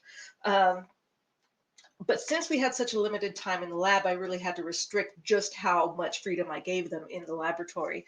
So in lecture, they learned about doing literature searches, and I presented the question to them about, how do different nutritional supplements influence fly fertility? And they had to go online and find articles that addressed that. And many of the students were able to make this very personal because they thought about home remedies that they knew about, and they wanted to see, does this affect the flies? One group was really interested in energy drinks and how that might affect fertility. So they really got excited about different things that they could add to the food. And they had to back that up with the literature and figure out what they would expect to see. And then when they got into the lab, then they could use the protocols for those different techniques that I showed, and simply look to see if there's a difference in egg lay from one treatment to the next. So for each group, they were able to do 2 different treatments with 3 vials each. I did have them work in groups, but that seemed to work out pretty nicely. So there was a lot of prep done ahead of time. So for making the fly food, I mixed up a lot of the dry components ahead of time, so that all they had to do was add, whatever their additive was, and water, and then cook it, add it to the vials, and then they were good to go. So I think there was a lot more beforehand prep for the mini cure than for the larger semester-long cure that I taught. So for the semester-long cure, rather than just focus on fertility, which is what I set out to do, we actually kind of ended up focusing on diet and a whole lot of other things. So this class, I had a couple students who had little to no lab experience. I had some that had done quite a bit more. I had some students that were fully online. So I had quite the mixture of individuals to try to work with. So with this group, I did have them collaborate via Zoom. So I did have hybrid groups with some online, some in person. They worked via breakout rooms that I could just kind of hop into to see how they were doing and make sure things were going smoothly. But I gave them a lot of freedom with what to do. And I started with those same basic techniques of, this is how you can make the food, this is how you could identify the flies. And they pretty much took it from there. So I had one group that looked at the effects of spinach extract on learning in flies. So they found an assay to do online, and they built the contraption necessary for the decision making for them, but they really got excited about that. For the online group, they looked up a lot of data sets on changes in gene expression associated with different diets, and they really wanted to focus on identifying how different diets affected lifespan. And so they focused on looking for genes associated with lifespan that were altered in response to different diets. So we got a little bit of everything in that class. I do see a question in the chat that about the generation time of flies. So you can go from egg to adult in as little as 10 days, which makes it really good for a cure, I think, and lends itself well to an in-class experiment. For my semester-long cure, we did meet twice a week, which worked out well for a developmental type cure, because students did have to come in multiple times just to check on the progress of their flies, to count embryos, and just make sure things were progressing appropriately. So I think I got everything you were asking. Jen, can you put your mic down just a little? Oh, yes. Okay. Thank you. Airline pilot. Yes, the exits are here and here. So I think I got everything that you were asking about. So with Drosophila, when you say you studied genes, what do you mean by that? How did you study those genes? Did you do northern blots? I'm dating myself right now. So the folks that were online, what they did is pour through the literature and identify transcriptome data sets that were publicly available. They would get those data sets, find the ones that were differentially expressed, and look for overlap between any of those lists. So they were really focused on high-fat diets is what they kind of settled on. And they found several studies that presented transcriptome data about showing gene expression changes in response to high-fat diets. From there, they did some bioinformatics analysis using just some freely available websites, and they were able to do some Go-term analysis to find those that were associated with lifespan, and were able to tell something about how diet might affect these different genes.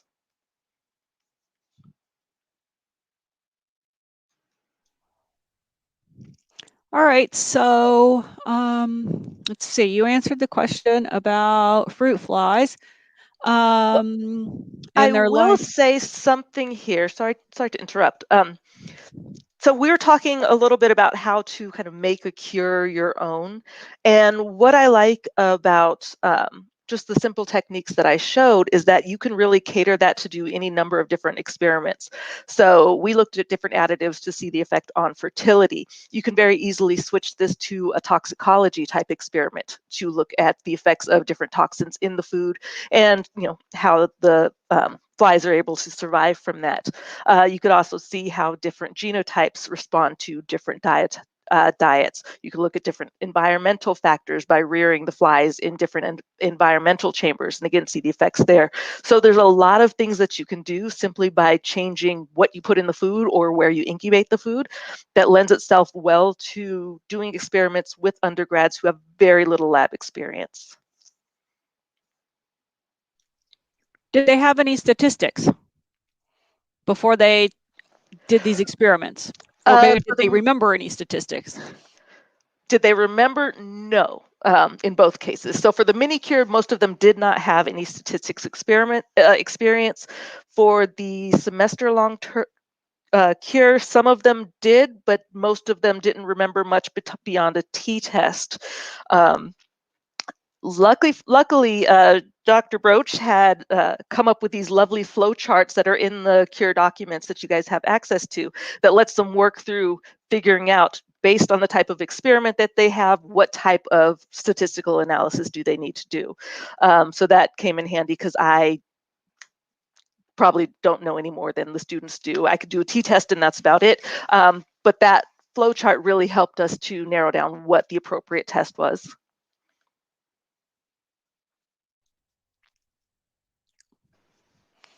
So there's another question just about rearing Drosophila. Do you need special lighting conditions or temperature controls? Great question. So one of the reasons I like Drosophila as a model organism is because they are easy. They don't really require too much. So for all of our experiments, we just reared them at room temperature. Optimal conditions for the flies would be 25 degrees, 12-hour light, 12-hour dark cycles. And then I think it's something like 40% humidity. You could tell, because I don't know the exact number, that that's not a huge factor for our flies, and we're out here in the desert and they do just fine out just sitting on the bench with normal lab lighting. So they're pretty forgiving for different conditions. And I've grown them in the dark, so they will also do what you need them to do in the dark. So it's not it's not a huge deal. So back to my other question, unless other people have questions about raising Drosophila. I don't see any more questions. Your food experiment with the supplements were with first-year students, and then the semester-long iCURE, typically students are typically juniors, sometimes they're sophomores, they're also sometimes seniors. What do you think about the question? Because we had a question that Dr. Brownell didn't get to answer. Should we be giving a cure to first-year students? Should we be waiting until they're seniors for a capstone? Well, what's your thought on that? Well, I think it's great to give the first-year students exposure to research methods. In that course, I mean, we had all different majors, and there's something about, seeing a psychology major look at a fly under the microscope for the first time and be like, oh my God, that's amazing. And just see how excited they get about that. I think that's one thing that we can do to keep bio majors, as well as draw other majors to the sciences, is get them excited about whatever it is that they're doing. And that hands-on experience, I think, is what's going to do it. It's not the cookie cutter labs that are going to get them really geeked out about doing science. I think it's the hands-on ownership of their project, making it personal. That's what's going to get them excited. To me, it sounds like you think all levels are all good. I did want to bring up one thing about ASU West Campus, which is a little bit different than the Tempe campus, in that the majority of students in our upper level classes and some of our majors are transfer students.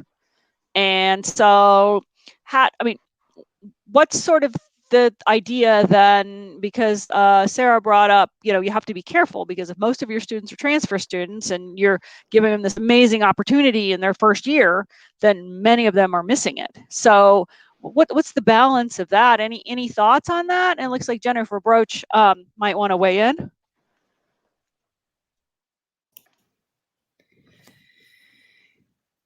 Well, I posted the demographics of our cures because I think just hearing that we're from Arizona State University, for those of you that aren't local, it seems like we're this major university with this very different background. You're like, oh, this doesn't compare to me, but if I actually posted the breakdown of how So overall, we have 64% of our students are Pell Grant eligible, and 46% of them are first generation students. So these are students that are the ones that are working and are the ones that are needing those extra time and needing that extra that extra class. And so luckily we've been able to, with the with our partnership with the community colleges, is start cures. They've started instituting some cures there. So it's been really helpful in getting them involved early before they come over. And as well with Dr. Marshall, other grant with the STEM, where we're encouraging transfers in, and we always encourage them to do these experiences. And honestly, I mean, the population of our cures is different than the ASU population at large. So, I mean, the ASU population at large does not have that many Pell Grants. It is significantly lower in first gens. So the population that we're actually using the cure to is a less typically advantaged group. What I think is interesting about that, based on the way I've been advertising the cure, is I have not been preferentially advertising the cure with one population or another. Indeed, I actually advertise the cure, send it off to the Barrett Honors College, I send it off to STEM, we advertise through the advisors, and they send it out to everyone.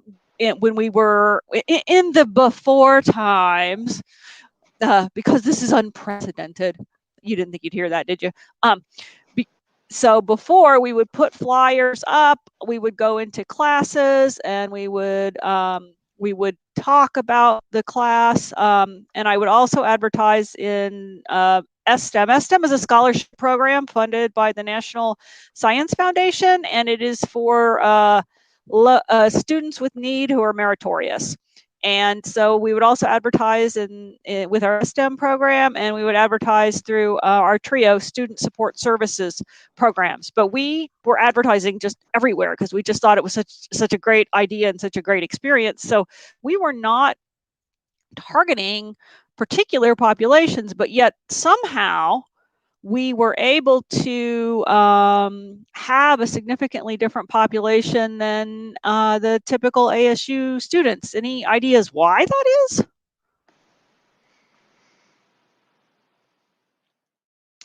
I do not have a good answer for that. My guess is that our population largely reflects the population that's surrounding the West Campus, more so than just the greater Metro Phoenix area. I think that plays a large role in it, but aside from that, I don't know.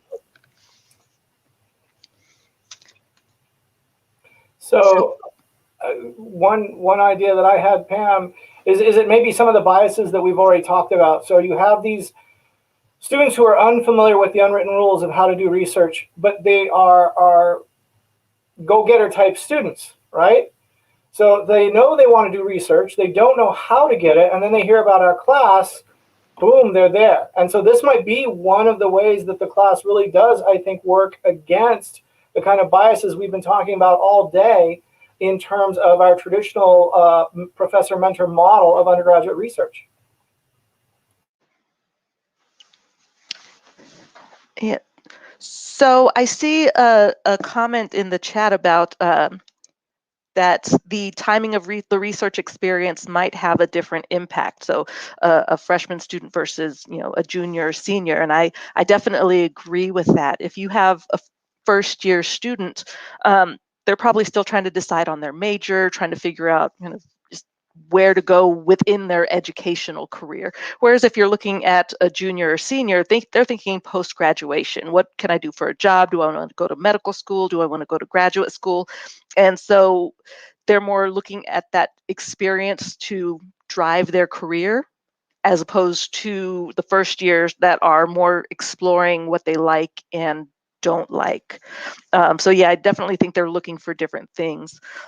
Since I had a little bit of everyone in my cures, I pretty much taught assuming they knew nothing about flies and had never done research. And so they all read the same core literature, and we walked them through what the different things meant so that they were all on the same page when they started to form their own hypotheses and look at their own literature. But I tried to play it equally for those who were from ASU and had gone through the ranks at ASU, and those transfer students that may have had a very different experience. I didn't want to assume, therefore I just assumed that they knew nothing about it, and we started at the very beginning. So we have an interesting discussion in the chat that says, I think the timing of the research experience might have a different impact. I can imagine having a first-year student do a cure might impact self-efficacy, while using it as a capstone experience might work to verify a career choice, like you want to go to graduate school. And I think that that could be one of these backwards design questions. And then we've got some, I agree, useful to have mini cures in the first year classes and full semester classes later on. And there was one question that was in the chat with our keynote that we didn't get to that I thought we might talk about now, which is, what is more important? Is there more important the learning outcome or the career outcome? Discuss. Well, I think it again goes back to what stage of their educational career they're on, right? I think the learning outcomes are just going to be very different depending on the population of students that you're looking at.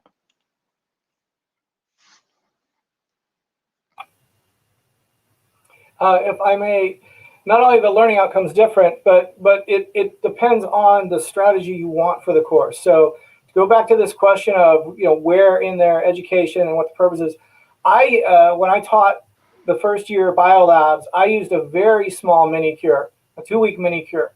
And my pedagogic goal there was actually to introduce the students how to do literature searches. But just telling students to do a literature search generally puts them to sleep. So I put it in the context of, you have to design an experiment to assess, it was bean beetle fertility. If you're familiar with bean beetles, there's actually a whole set of curricula online about using bean beetles in teaching labs. So this is another way you can employ a cure, and I think they should be at this small level employed in the very, very first classes students get into, because these are the kinds of experiences that engage and make the students interested.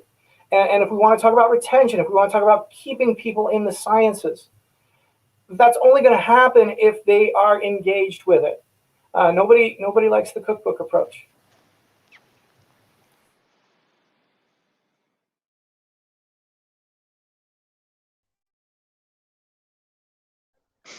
Sorry about that. Didn't get my unmute to work.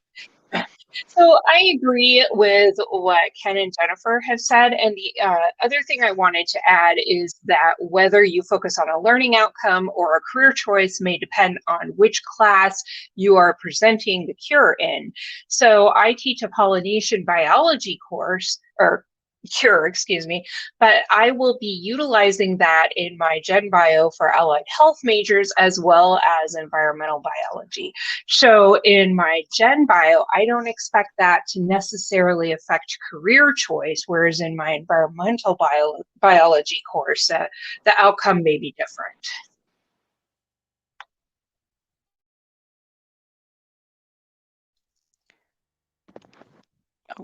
Jennifer Broche? The other thing is, it's not necessarily, I mean, I know we're talking about career goal, learning outcomes versus career outcomes, but there's a lot of those that kind of span that gap, like whether we're learning for specific course requirements or career requirements. Like there are certain outcomes, like for example, in statistics, we really emphasize, and in all of sciences, I'm not saying in just statistics, but the communication of your results.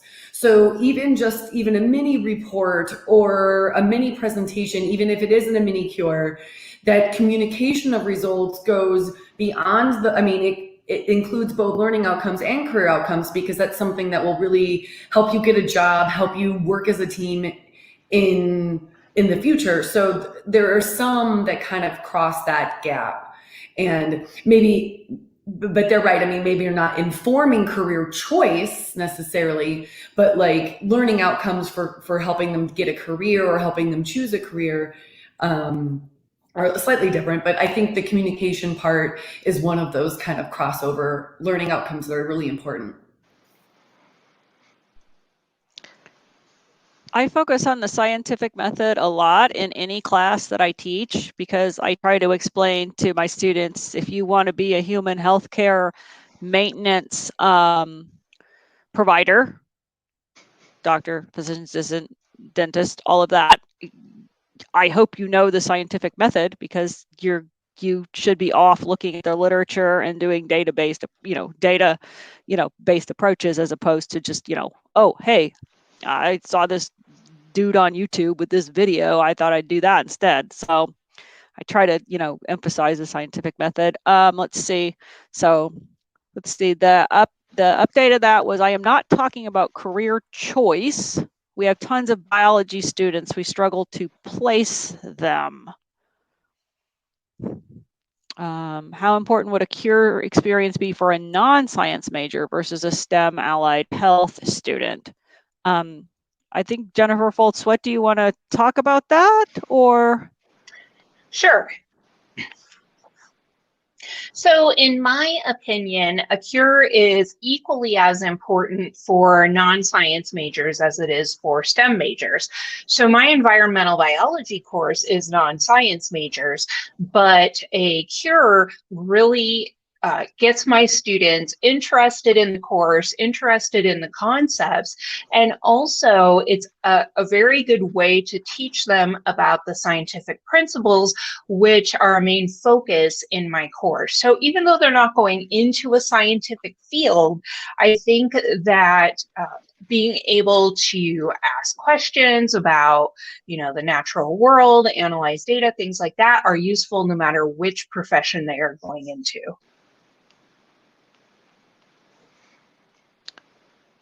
So I want to get back to Michael's comment about not talking about career choice, but more is it about getting them a job and into professional school? How would a CURE help with that? And I think a lot of the things that we tackle in the CUREs are things that show up really nicely on a resume. They could talk about how they designed a specific experiment to test X, Y, and Z. They'll have a poster that they can actually show off, like, look, this is what I did. At the end of the course, they should be able to say, they should be able to talk about their project. Most likely they have presented their project to their peers as well as faculty members, so they know how to talk about their project and answer questions about it. So they really, again, they own their project, and that is a great selling point when you're talking about any profession is, look, I did this project, I developed it from start to finish, I worked with people outside of my field, we were able to generate a successful collaboration, and look, this was the end product that was successfully presented to all of these different groups. So I think there's a lot of things that can cross over, not just to science majors, but to all other majors as well.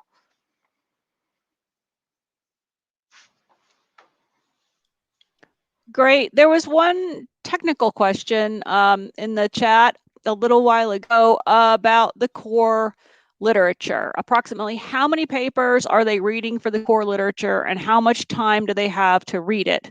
And I believe in our documents, there are 2 examples of some core literature lists in there. So there are a couple of examples, but how many papers did you assign and how long did they have to read them? I think for me, it was when I taught it in the semester, it was 3 or 4 papers and they had a week, but I specifically I was very deliberate in the papers that I chose. And we talked about how to read a paper and what I was looking for them to read the paper before we gave them the core literature. I didn't just say, hey, read this, it's like, here's Kafka, read it, right? It's forget it. Yeah, same. So I was very deliberate in the papers that I chose as well. They had 3 articles for the full semester CURE. they had, since we met twice a week, they had one paper for each day. So one Tuesday, one Thursday, and one the following Tuesday to go over. And I kind of arranged them in increasing order of complexity. And then we would talk about them so that everybody was sure that they understood the main points of it. And I tried to emphasize the main points of the article so that they wouldn't get bogged down by all the technical jargon that was often there, because I think sometimes that just freaks students out. But I think starting with the simpler, just kind of introductory paper was a good way to just get them started with literature, and talking about it in class further just helped to solidify some of the concepts.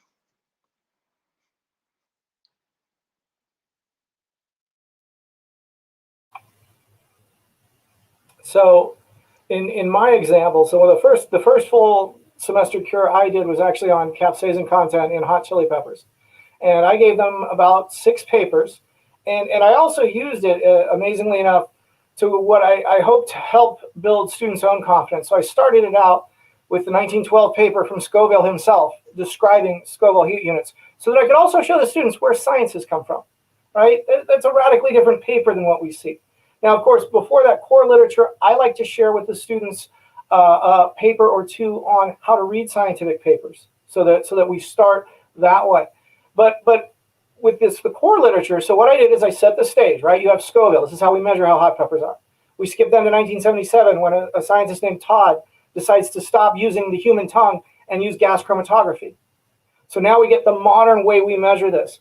Then I have a collection of papers that talk about different attempts at manipulation of capsaicin levels or other parts of agriculture with peppers, but basically examples that I think have experiments in them that are really good examples for what the students could accomplish in a semester. So that was my strategy with the peppers. And yeah, there was a lot of subterfuge there, if you will. It is that chance to introduce kind of the history of science and development of science and put a more storybook phase to it, so it's not all technical. But that's how I constructed my core literature. So I was looking to really show the versatility of Drosophila as a research organism when I selected my 3 articles. So the first was more of a general overview about, this is why flies are so awesome to use. And then I selected another paper that looked at different techniques to study fly fertility and some things that they found when they manipulated diet. And these were all laboratory experiments. And then the last paper was more of a bioinformatics paper to show how you could study the same type of thing using fly information and do this as a totally in silico project as opposed to doing wet work at the bench. So we kind of had all of the different aspects of flies covered.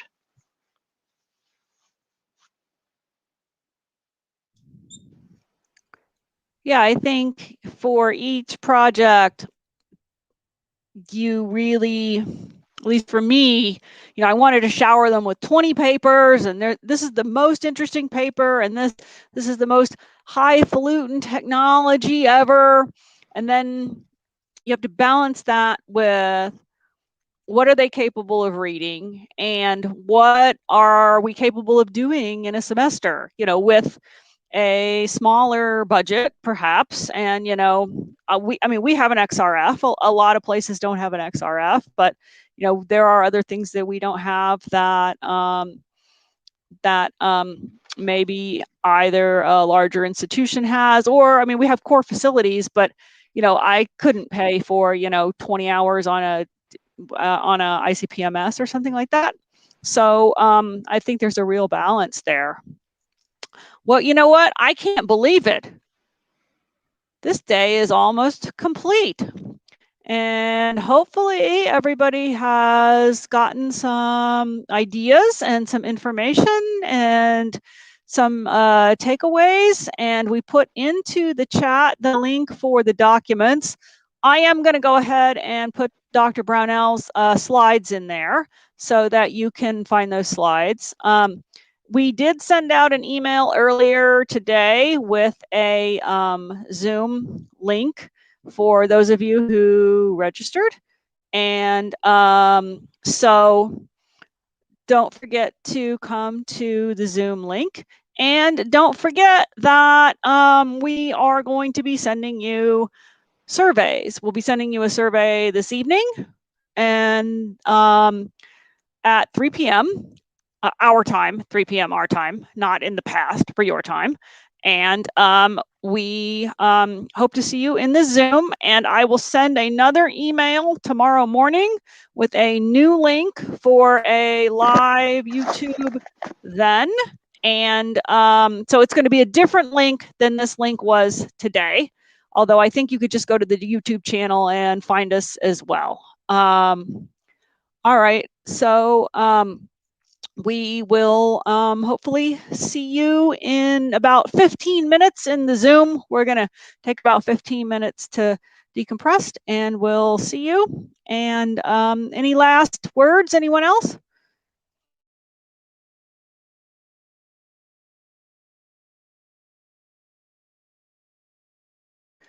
All right, I guess may the cure be with you.